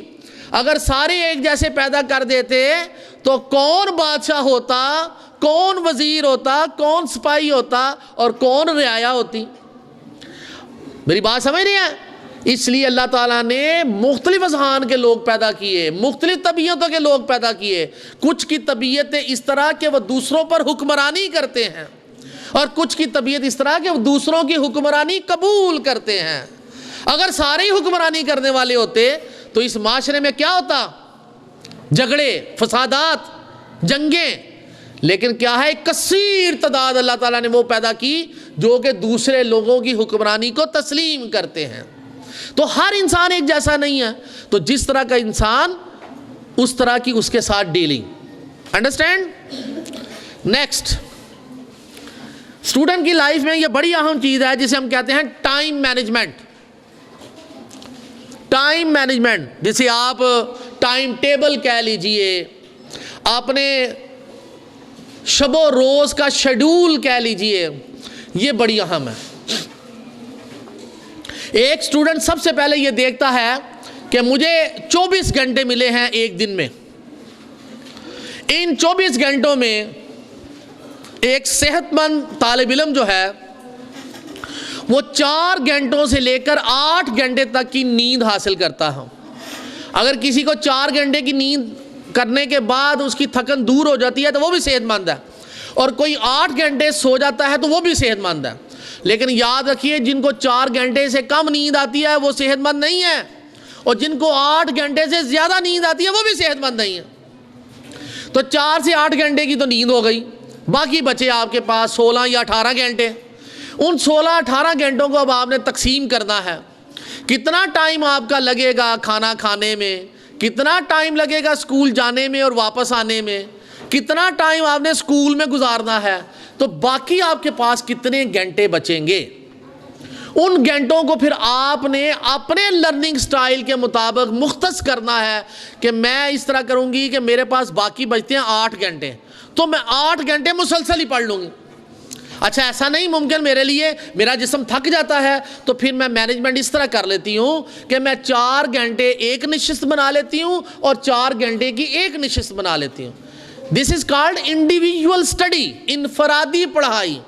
جب تک یہ نہیں ہوگی، جب تک آپ انفرادی پڑھائی نہیں کریں گے، آپ جتنے مرضی اچھے اسکول میں پڑھیں، جتنی مرضی اچھی ٹیوشن پڑھ لیں، آپ کامیاب نہیں ہو سکتے، کیونکہ انفرادی پڑھائی، انڈیویجول سٹڈی تو وہ چیز ہے جو آپ کو آگے لے کر چلتی ہے۔ اسکول جائیں گے کام مل جائے گا، ٹیوشن پر جائیں گے کام مل جائے گا، وہ کام کس وقت کریں گے؟ وہ کریں گے اپنے انڈیویجول ٹائم میں، انفرادی پڑھائی میں، جو تنے طرح بیٹھ کر ایک کمرے کے کارنر میں آپ نے کرنی ہوتی ہے۔ جو اسٹوڈنٹ جتنا زیادہ ٹائم اپنی انفرادی پڑھائی کو دے گا، وہ اتنا ہی کامیاب و کامران ٹھہرے گا۔ سو ٹائم مینجمنٹ بڑی اہم۔ اب آپ کے پاس 8 گھنٹے ہیں، چلو جی میتھ میرا بڑا اچھا ہے، اس کو تو میں 1 گھنٹہ ہی دے لوں گی تو کافی ہے، لیکن فزکس اور کیمسٹری میری بڑی کمزور ہے اور اس کا سلیبس بھی زیادہ ہے، تو اس کو میں 2 گھنٹے دوں گی، ٹھیک ہے، اور باقی اسلامیات ہے، مطالعہ پاکستان ہے، ان کو میں ہفتے میں 2 دن دوں گی، ٹھیک ہے۔ یہ ہے مینجمنٹ۔ آپ نے اپنے ایپٹیچیوڈ کے مطابق، اپنی سٹڈیز کے مطابق، اپنے کام کے مطابق یہ ٹائم آپ نے مینج کرنا ہے۔ بغیر مینجمنٹ کے پڑھ دیں گے، کبھی کچھ پڑھ رہے ہیں کبھی کچھ پڑھ رہے ہیں، اس میں ایک تواتر نہیں ہے، ایک ریگولیرٹی نہیں ہے، ایک پنکچویلٹی نہیں ہے، تو آپ کامیاب نہیں ہوں گے۔ اس لیے ٹائم مینجمنٹ انتہائی اہم ہے۔ Now how to take a test, آپ نے یہ جاننا ہے کہ امتحان کس طرح دیا جاتا ہے۔ سارا سال پڑھ لیا، اب سالانہ امتحان آگے، بورڈ کے امتحان آگے یا اسکول کے امتحان آگے، اب یہ امتحان کیسے دیں گے آپ، ٹھیک ہے، یہ آپ نے سیکھنا ہے۔ بیسیکلی یہ ایک آرٹ ہے، اس کے اوپر میری ایک ورکشاپ ہے، اگر آپ نے کہیں کیبل پر سنی ہو، art to attempt board exams, art ہے، ایک میتھڈ ہے، ایک پورے کا پورا، کہ آپ نے بورڈ کا امتحان کس طرح دینا ہے، اپنے ٹائم کو کیسے آپ نے یوز کرنا ہے، ٹھیک ہے۔ تو آپ نے جاننا ہے کہ ٹیسٹ کس طرح دیے جاتے ہیں۔ ٹیسٹ میں آپ نے رسٹ واچ کا کیسے استعمال کرنا ہے۔ آپ کو 2.5 گھنٹے اگر ملے ہیں تو اس سے بڑا بیوقوف شخص نہیں ہو کوئی دوسرا ہو سکتا جو 1.25 گھنٹے میں پیپر دے کر بھاگ جاتا، یعنی اس نے اپنی تمام تر توانائیاں اور اوقات وہ لگائے نہیں اس پیپر پر۔ جو 1.25 گھنٹے میں پیپر کرتا ہے، اسے چاہیے تھا 2.5 گھنٹے میں اس کو زیادہ نکھارتا، زیادہ خوبصورت ہینڈ رائٹنگ کرتا، زیادہ ہیڈنگز لگاتا، حاشیے خوبصورت لگاتا، پھر اس کی ری ریڈنگ کرتا تاکہ غلطیاں ہیں تو دور ہو جائیں، ٹھیک ہے۔ اس نے اپنا ٹائم استعمال نہیں کیا، ٹائم پورے کا پورا استعمال کرنا ہے، یاد رکھ لیجئے گا۔ 2.5 گھنٹے کا پیپر ہے تو 2.5 گھنٹے استعمال کرنے ہیں، 2 گھنٹے کا پیپر ہے تو 2 گھنٹے پورے استعمال کریں، اور اب 3 گھنٹے کا پیپر آ رہا ہے، آپ کے 75 مارکس جو پریکٹیکل کے مارکس شامل ہو رہے ہیں درمیان میں، تو 3 گھنٹے کے پیپر بانے تو 3 گھنٹے کا بھرپور استعمال کرنا، ٹھیک ہے۔ پھر وہ ٹیسٹ دینے کے لیے جب آپ کو ڈیٹ شیٹ ملتی ہے تو اس میں آپ نے غور کرنا ہے کہ وہ جو آپ کو ڈیٹ شیٹ ملی ہے اس میں کسی سبجیکٹ میں کتنا گیپ آ رہا ہے۔ ایک پیپر ہے اس میں 2 دن کا گیپ آ رہا ہے، اور ایک پیپر ہے اس میں گیپ ہی کوئی نہیں، آج ایک پیپر اگلے دن وہ والا پیپر، تو پھر آپ بیفور ٹائم کیا کریں گے کہ اس سبجیکٹ کو جس میں گیپ نہیں ہے زیادہ، اس کو زیادہ ریوائز کر لیں گے، کیونکہ اس کے لیے آپ کو 8-10 گھنٹے ملیں گے صرف ریویژن کے، جبکہ دوسرے پیپر میں آپ کو کچھ 24-30 گھنٹے مل رہے ہیں۔ تو پھر آپ نے یہ چیز بھی سیکھنی ہے ٹیسٹ دینے سے پہلے کہ آپ نے ان سبجیکٹس کو زیادہ ریوائز کر لینا ہے جن میں امتحان میں گیپ کم ہے، اور پھر ان سبجیکٹس کو زیادہ ریوائز کرنا ہے جن میں آپ پہلے ہی بہت کمزور ہیں۔ تو یہ پورا ایک آرٹ ہے، اس کو آپ سیکھیے، اگر ممکن ہو تو وہ CD حاصل کر لیں، DVD، جس میں یہ ورکشاپ موجود ہے۔ Next, develop habit of writing. Develop habit of writing, لکھائی کی عادت جو ہے اس کو ڈیولپ کیجئے۔ آپ دیکھیں کہ آپ کا پورا ایجوکیشنل سسٹم سارے کا سارا کس کے اوپر منحصر کرتا ہے؟ لکھائی کے اوپر۔ آپ جب بھی پیپر دینے کے لیے جاتے ہیں، 2.5 گھنٹے یا 3 گھنٹے کا پیپر ہے تو پہلے منٹ سے لے کر آخری منٹ تک آپ مسلسل لکھتے ہیں نا، مسلسل اس لیے آپ نے اپنی پریکٹس پہلے ہی اتنی رکھنی ہے کہ 3 گھنٹے مسلسل لکھنے سے آپ تھکے نا، آپ کا ایکسپیرینس ہو پہلے سے کہ بار بار آپ لکھ رہے ہیں. 3 گھنٹے مسلسل لکھنے سے آپ کو کوئی تھکن کا احساس نہیں ہوتا، آپ کا ہاتھ تھکتا نہیں، آپ کی سپیڈ سلو نہیں ہوتی. یہ چیز آپ نے پہلے سے پریکٹس کر لینی ہے. اور ہینڈ رائٹنگ جتنی خوبصورت ہو سکے اردو کی اور انگلش کی وہ بنائیں، کیونکہ یہ پریزنٹیشن ہے آپ کی. ہینڈ رائٹنگ کیا ہے؟ پریزنٹیشن. جب آپ کی پریزنٹیشن اتنی کمزور ہوگی، دیکھیں میں آپ کو سمپل سی بات بتاتا ہوں، جھٹکی مثال سے بات زیادہ سمجھ میں آتی ہے. اگر آپ کسی ریسٹورنٹ میں جاتے ہیں، عام سا ریسٹورنٹ ہے، اور وہاں پر آپ آرڈر دیتے ہیں کہ ایک چکن کڑھائی لائیے، تو چکن کڑھائی بڑی مزیدار پکا کر جو ہے وہ ایک عام سا ہوٹل والا، عام سا ریسٹورنٹ جو ہے وہ ذرا گندے مندے برتنوں میں اور گندے سے ٹیبل پر آپ کے سامنے رکھ دیتا ہے، اور آپ کھاتے ہیں. کڑھائی بڑی مزیدار ہے، لیکن یہ ہے کہ اس کا ریٹ کم ہوگا، اس لیے کہ وہ سپیس اچھی نہیں ہے، ٹیبل اچھے نہیں ہیں، برتن اچھے نہیں ہیں، پریزنٹیشن اچھی نہیں ہے، لہذا اس کڑھائی کی کیا قیمت ہوگی؟ 300، 350، 400. لیکن آپ کسی اچھے ریسٹورنٹ میں چلے جاتے ہیں اور وہاں پر کڑھائی جو ہے وہ اس طرح کی مزیدار نہیں بلکہ کم مزہ ہے، ہو سکتا ہے بے ذائقہ ہی ہو، ٹھیک ہے، لیکن اس کی پریزنٹیشن اتنی زبردست ہوگی کہ ٹیبل بڑا صاف ستھرا ہوگا، بہترین صاف ستھرے اس کے اوپر قیمتی برتن پڑے ہوں گے، ماحول بڑا صاف ستھرا ہوگا، ٹھیک ہے، پریزنٹیشن بڑی پیاری ہوگی. تو وہاں پر آپ بد ذائقہ کھانا کھا کر جو بل دیں گے وہ دیں گے 1500 روپیہ.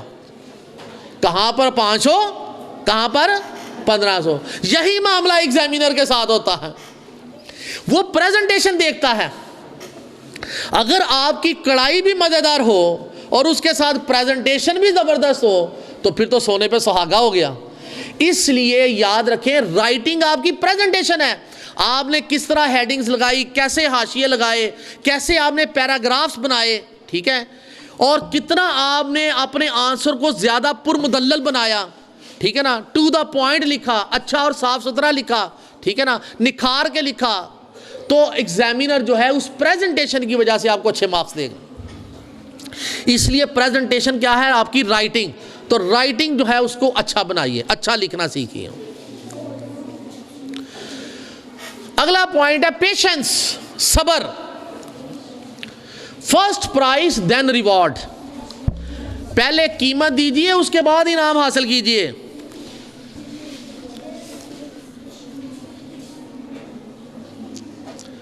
یہ کیسے ہوگا؟ دیکھیں ہمارے اسٹوڈنٹ جو ہے نا بڑی جلدی دل چھوڑ دیتے ہیں.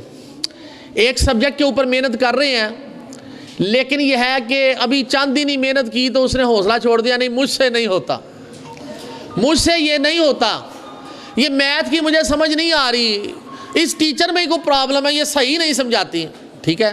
یہ فوراً ہی کیا کرتے ہیں؟ اپنا پیشنس چھوڑ دیتے ہیں. لیکن جو اسٹوڈنٹ مسلسل محنت کرتے رہتے ہیں، صبر کے ساتھ محنت کرتے ہیں، ان کو اینڈ پر اس صبر کا پھل ملتا ہی ملتا ہے. کیوں؟ یہ اللہ کا وعدہ ہے، ان اللہ مع الصابرین، اللہ ہمیشہ صبر کرنے والوں کے ساتھ ہوتا ہے. تو پھل تو اللہ نے دینا ہے، تو جب آپ نے صبر ہی نہ کیا تو پھل کس چیز کا؟ ٹھیک ہے، میری بات سمجھ رہے ہیں؟ آپ دیکھیے اپنی پوری پرانی ہسٹری، اسلامی تاریخ اٹھا کے دیکھ لیں، پوری دنیا کی تاریخ اٹھا کے دیکھ لیں، آپ دیکھیں گے کہ جتنے بھی لوگ کامیاب ہوئے،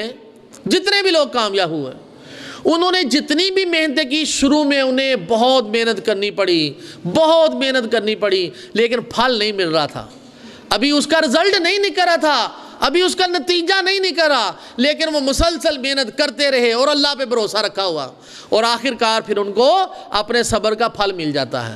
باقی سب چھوڑیے، آپ مسلمان ہیں، نبی پاک صلی اللہ علیہ وسلم کی زندگی پر ہی غور کر لیجئے کہ جب آپ نبوت کے مقام سے سرفراز ہوتے ہیں تو آپ دن رات تبلیغ کرتے ہیں. حاجیوں کا قافلہ آ رہا ہے تو اس میں جا کے تبلیغ کر رہے ہیں، کوئی تجارتی قافلہ آ گیا تو اس میں جا کے تبلیغ کر رہے ہیں، کسی جگہ پہ میلہ لگا ہوا ہے تو وہاں پر پہنچ گئے ہیں، ادھر تبلیغ کر رہے ہیں، کوئی مسافر آ گیا تو اس کو تبلیغ کر رہے ہیں، ٹھیک ہے، ہر جگہ پہ تبلیغ. لیکن مکے کی مسلسل 13 سال کی محنت لیکن اس طرح کا رزلٹ نہیں نکل رہا، نہیں نکل رہا رزلٹ. پھر کیا ہوتا ہے، آپ وادی طائف میں بھی چلے جاتے ہیں مکہ سے مایوس ہو کر کہ چلیں ہو سکتا ہے یہاں پہ تبلیغ کروں، یہاں کے لوگوں کو کچھ اثر ہو جائے. لیکن وہ ایک دن ہی اتنا باری برکم گزرتا ہے کہ وہاں کے جو لڑکے تھے، شریر لڑکے، وہ پتھر اٹھا اٹھا کر آپ کے ٹخنوں پہ مار رہے ہیں، اور اتنا خون نکلتا ہے کہ وہ خون کی وجہ سے آپ کے جوتے مبارک جو ہیں آپ کے پاؤں کو چمٹ جاتے ہیں. اور حضرت زید بن ثابت ساتھ تھے، وہ آپ کے اوپر ہو جاتے ہیں کہ کسی طرح میں پتھروں سے ان کو بچا سکوں، پتھر مجھے لگے میرے نبی کو نہ لگے. لیکن اتنے پتھر تھے کہ نبی کو بھی لگ رہے ہیں. اور پھر پہاڑوں کا فرشتہ آ جاتا ہے، اللہ تعالیٰ بھیجتے ہیں، اور وہ کہتا ہے، ایک روایت ہے، وہ کہتا ہے کہ اللہ کے رسول صلی اللہ علیہ وسلم اگر آپ حکم کریں میں ان پہاڑوں کا سردار ہوں، میں ان پہاڑوں کو آپس میں ملا دوں، پوری وادی طائف ختم ہو جائے، ایک بندہ بھی زندہ نہ رہے. تو آپ کیا کرتے ہیں؟ صبر، پیشنس. کہتے ہیں نہیں، ایسا نہیں کرنا، شاید کہ ان کی نسلوں سے ہی کوئی راہ حق کا دیوانہ پیدا ہو. تو صبر کی انتہا. اتنے مظالم ہوئے، راستے میں سے گزرتے ہیں تو کوڑا کرکٹ پھینکا جاتا ہے اوپر. ہو رہا کہ نہیں ہو رہا؟ سجدے میں جاتے ہیں خانہ کعبہ کے سامنے تو اونٹ کی اوجڑی، گندی اوجڑی اٹھا کر آپ کے اوپر رکھ دی جاتی ہے، اور اتنا وزن ہے کہ اب آپ اٹھ نہیں پاتے. تو حضرت فاطمہ رضی اللہ تعالیٰ عنہ کا ان کو پتہ چلتا ہے تو وہ دوڑتی ہوئی آتی ہیں اور اونٹ کی اوجڑی اوپر سے اتارتی ہیں. اتنے مظالم ہوئے، اتنے مظالم ہوئے. آپ کی بیٹیوں کو طلاق دے دی گئی، شادی شدہ تھی، اسلام کی وجہ سے طلاق دے دی گئی. یعنی اس طرح کے معاملات ہو رہے ہیں. لیکن پیشنس، صبر، پھر اللہ تعالیٰ اس صبر کا پھل دیتے ہیں. ٹھیک ہے، وہ مدینے میں جا کے ملتا ہے. تو اگر آپ زندگی میں کچھ حاصل کرنا چاہتے ہیں تو آپ کے سامنے نبی پاک صلی اللہ علیہ وسلم کی لائف ہسٹری موجود ہے، اور بڑی شخصیات کی لائف ہسٹری موجود ہے. ٹھیک ہے، آپ دیکھیں گے کہ انہوں نے تگ و دو کی، محنت کی، جدوجہد کی، مسلسل پرسسٹنٹ، اور آخر کار ان کو پھر اس کا پھل مل گیا. نیلسن منڈیلا زندہ مثال، ابھی حال ہی میں کوئی 1-2 ماہ پہلے فوت ہوا ہے. اس نے ساری زندگی جدوجہد کی اس حبشیوں کو، کالے لوگوں کو ساؤتھ افریقہ میں آزاد کروانے کے لیے، آزاد حیثیت دینے کے لیے. آپ کو جیل میں ڈال دیا گیا، مارا گیا، پیٹا گیا، ساری زندگی جیل میں گزار دی. جوانی میں گرفتار ہوئے، بڑھاپا آ گیا، تب جا کے جیل سے باہر نکلے. لیکن اپنا وہ مقصد نہ چھوڑا. انہوں نے کہا کہ تمام انسان برابر ہیں، لہذا یہاں کے جو رہنے والے کالے ہیں ان کو برابر کے حقوق دو، جس طرح کے گوروں کو حقوق ہیں اس طرح کے کالوں کو بھی ہیں. تو آخر کار پھر وہ ہو گیا نا، ساری زندگی محنت کی اور آخر کار انہوں نے مان لیا اور ان کالوں کو حقوق دے دیے. اور پھر وہی نیلسن منڈیلا جو کہ خود کالا ہے، خود بلیک ہے، حبشی ہے، وہ اسی ملک کا، ساؤتھ افریقہ کا صدر بن گیا. ساری زندگی محنت. جب آپ کسی ایک نقطے پر جم کر محنت کرنا شروع کر دیتے ہیں تو پھر اللہ تعالیٰ اس محنت کا آپ کو ثمر یقیناً دیتا ہے. میری گفتگو کا یہ آخری پوائنٹ تھا. اس کے بعد اگر سٹوڈنٹس کے اذہان میں کسی قسم کا کوئی کویسچن ہو جو وہ کرنا چاہتے ہیں، چاہے اس ٹاپک کے متعلقہ چاہے کسی اور ٹاپک کے متعلقہ، تو وہ کویسچن کر سکتے ہیں. پریکٹیکلز کے بارے میں پوچھنا تھا میں نے، کون سی بکس آپ پریفر کرتے ہیں، کون سی بک صحیح رہے گی ہمارے 10th؟ جی 10th. 9th اور 10th کے پریکٹیکلز کے حوالے سے پہلے تو آپ یہ جان لیجئے کہ آج سے پہلے جو سٹائل چلتا تھا وہ یہی تھا کہ آپ کے پریکٹیکلز علیحدہ ہوتے تھے اور تھیوری کا پیپر علیحدہ ہوتا تھا. لیکن گورنمنٹ نے یہ دیکھ کر کہ اس سے کچھ مسائل کریٹ ہو رہے ہیں پوزیشن ہولڈرز بچوں کے لیے، کہ بعض دفعہ ایسے بچے پوزیشن لے کر اوپر آ جاتے ہیں پریکٹیکل میں نمبر لگوا کر، جو کہ اس قابل نہیں ہوتے کیونکہ ان سے اچھے بچے نیچے پوزیشنوں پر آ جاتے ہیں. یہ مسائل سامنے آئے تھے. اصل اس کا محرک یہی ہے، میں آپ کو بتاتا چلوں. تو انہوں نے کیا کیا کہ پریکٹیکلز ختم کر دیے اور کہا کہ اب پریکٹیکل کے جو نمبر ہیں وہ اب شامل ہوں گے تھیوری کے پیپر میں. لہذا آپ کا ہر پیپر جو physics, chemistry, biology, computer, physics, chemistry, biology اور کمپیوٹر، یہ 4 پیپرز جو ہیں، ان میں جو پریکٹیکلز ہوتے تھے وہ اسی طرح ہوں گے کہ 60 نمبر کا پیپر تھیوری کا ہوگا اور 15 نمبر کا پیپر پریکٹیکل کا ہوگا، لیکن وہ تھیوری کے پیپر میں ہی شامل ہوگا، یعنی وہ علیحدہ سے آپ نے حل نہیں کرنا، اسی آنسر شیٹ کے اوپر اسی جگہ پر جیسے تھیوری کے سوالوں کے آپ جواب لکھ رہے ہیں اس کے بھی لکھنے ہیں، ٹھیک ہے۔ اور پریکٹیکل جو ہے اس کے متعلق ابھی تک بورڈ ڈیسیژن نہیں کر پایا کہ یہ پریکٹیکل کیسے ہوں گے بھی کہ نہیں ہوں گے۔ طے یہ پایا تھا کہ پریکٹیکلز ہوں گے اور اس کی بنیاد پر نمبر نہیں دیے جائیں گے، بلکہ اس کی بنیاد پر صرف گریڈ بنایا جائے گا کہ اس اسٹوڈنٹ نے پریکٹیکل دیا اور اس میں اے گریڈ لیا ہے یا بی گریڈ لیا ہے یا سی گریڈ لیا ہے، اس کا پاس فیل سے کوئی تعلق نہیں ہوگا، اس کا نمبروں سے کوئی تعلق نہیں ہوگا، نمبر سارے تھیوری کے ہی ہیں اور اسی کے اندر پریکٹیکل کے سوال شامل کر دیے گئے، ٹھیک ہے۔ لیکن ابھی تک یہ طے نہیں پایا کہ یہ پریکٹیکلز کیا اسکول والے خود لیں گے یا کہ بورڈ اپنا ایگزامینر بھیجے گا لینے کے لیے، یہ طے نہیں پایا ابھی تک۔ میری بات سمجھ گئے ہیں؟ یہ ابھی ڈیسیژن انہوں نے لینا ہے، لیکن پریکٹیکل بہرحال ہونے ہیں۔ آپ نے جو بات ساتھ پوچھی وہ تھا کہ کاپیاں کون سی، دیکھیں کاپیاں مارکیٹ میں بہت ساری ہیں، چونکہ پنجاب بورڈ نے خود بھی پریکٹیکل کی کاپیاں چھاپ دی ہیں، کیونکہ سلیبس جو تھا انہی کے نالج میں تھا شروع میں، تو پنجاب ٹیکسٹ بک بورڈ کی جو کاپیاں چھپی ہوئی ہیں آپ وہ بھی لے سکتے ہیں، اور پرائیویٹ پبلشرز کی بھی کاپیاں چھپی ہوئی ہیں آپ وہ بھی لے سکتے ہیں۔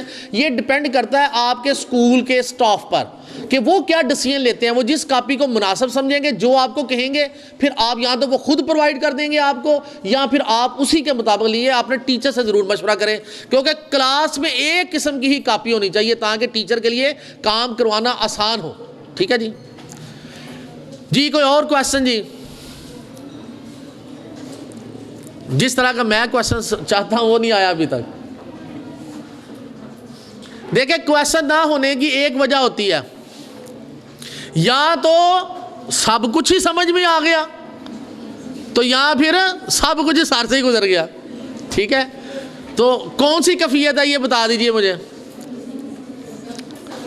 سب کچھ سمجھ میں آ گیا، وہ کسی اسکول میں وزٹ آ گئی کسی ماہر تعلیم کی، ایجوکیشنل آفیسر جو تھا اس کی وزٹ آ گئی، انہوں نے کہا جی کل آپ کے اسکول میں وزٹ ہوگی، افسر آئیں گے تو وہ کلاسز کی وزٹ کریں گے۔ تو اسکول میں ظاہر ہے جیسے تھرتھلی پڑ جاتی ہے، وہ پڑ گئی وہاں پر، انہوں نے اعلان کر دیا کہ فلاں فلاں جو نکمے بچے ہیں یہ کل اسکول میں نہیں آئیں گے، کیونکہ اگر کسی آفیسر نے سوال کر لیا تو یہ جواب کیسے دیں گے، تو انہوں نے نہیں آنا، اور سب نے صاف ستھرے یونیفارم پہن کے آنے ہیں، صفائیاں ستھرائیاں سب کچھ ہو گئی، کل پورا اسکول جگمگا رہا تھا۔ اور ہوا کیا کہ جب بچے اسکول میں آئے تو تمام نکمے بچے جن کو کہا گیا تھا کہ نہیں آنا وہ نہیں آئے، لیکن ایک آ گیا، ایک کلاس میں بیٹھ گیا، اور اتنی دیر میں آفیسر بھی آ گیا، اور اب کلاسز کی وزٹ شروع ہو گئی۔ تو جاتے ہی سب سے پہلے اس نے اسی کلاس کی وزٹ کی جس میں وہ نکمہ بچہ بیٹھا ہوا تھا۔ تو وہ آفیسر جو تھا اس نے کہا بچوں میں آپ سے ایک سوال کرنا چاہتا ہوں۔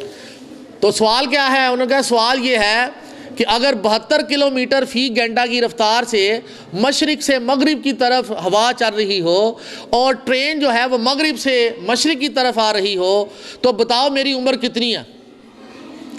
سارے حیران، یہ کیسا سوال ہے؟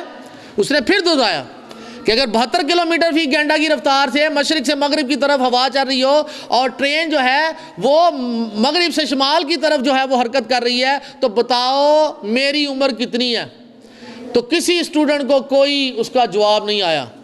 اس نے کہا کسی اسٹوڈنٹ نے کوئی جواب نہیں دیا، ٹیچر سے پوچھا، ٹیچر کو بھی نہیں آتا، پرنسپل صاحب کھڑے تھے ان سے پوچھا، ان کو بھی نہیں آتا۔ تو وہی جو نکمہ بچہ بیٹھا ہوا تھا نا اس نے ہاتھ کھڑا کر دیا، آپ سارے گھبرا گئے، اس نے پتہ نہیں کیا کرنا ہے۔ تو اس نے کہا ہاں بیٹا آپ بتاؤ کیا ہے؟ اس نے کہا سر آپ کی عمر 40 سال ہے۔ اس نے فوراً جیب سے شناختی کارڈ نکالا، دیکھا ہاں میری عمر تو 40 سال ہی ہے، بھئی آپ کو کیسے پتہ چلا؟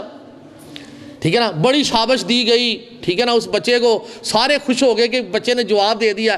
آفیسر جب چلا گیا تو تمام بچے، ٹیچر، پرنسپل اس کے ارد گرد ہو گئے کہ آپ کو اس جواب کا کیسے پتہ چلا کہ اس کی عمر 40 سال ہے؟ تو اس نے بڑا معصومانہ جواب دیا، اس نے کہا میرے گھر میں جو میرے چچا ہیں نا ان کی عمر 20 سال ہے اور وہ آدھے پاگل ہیں، یہ پورا ہی پاگل ہے اس لیے اس کی 40 سال ہو گئے۔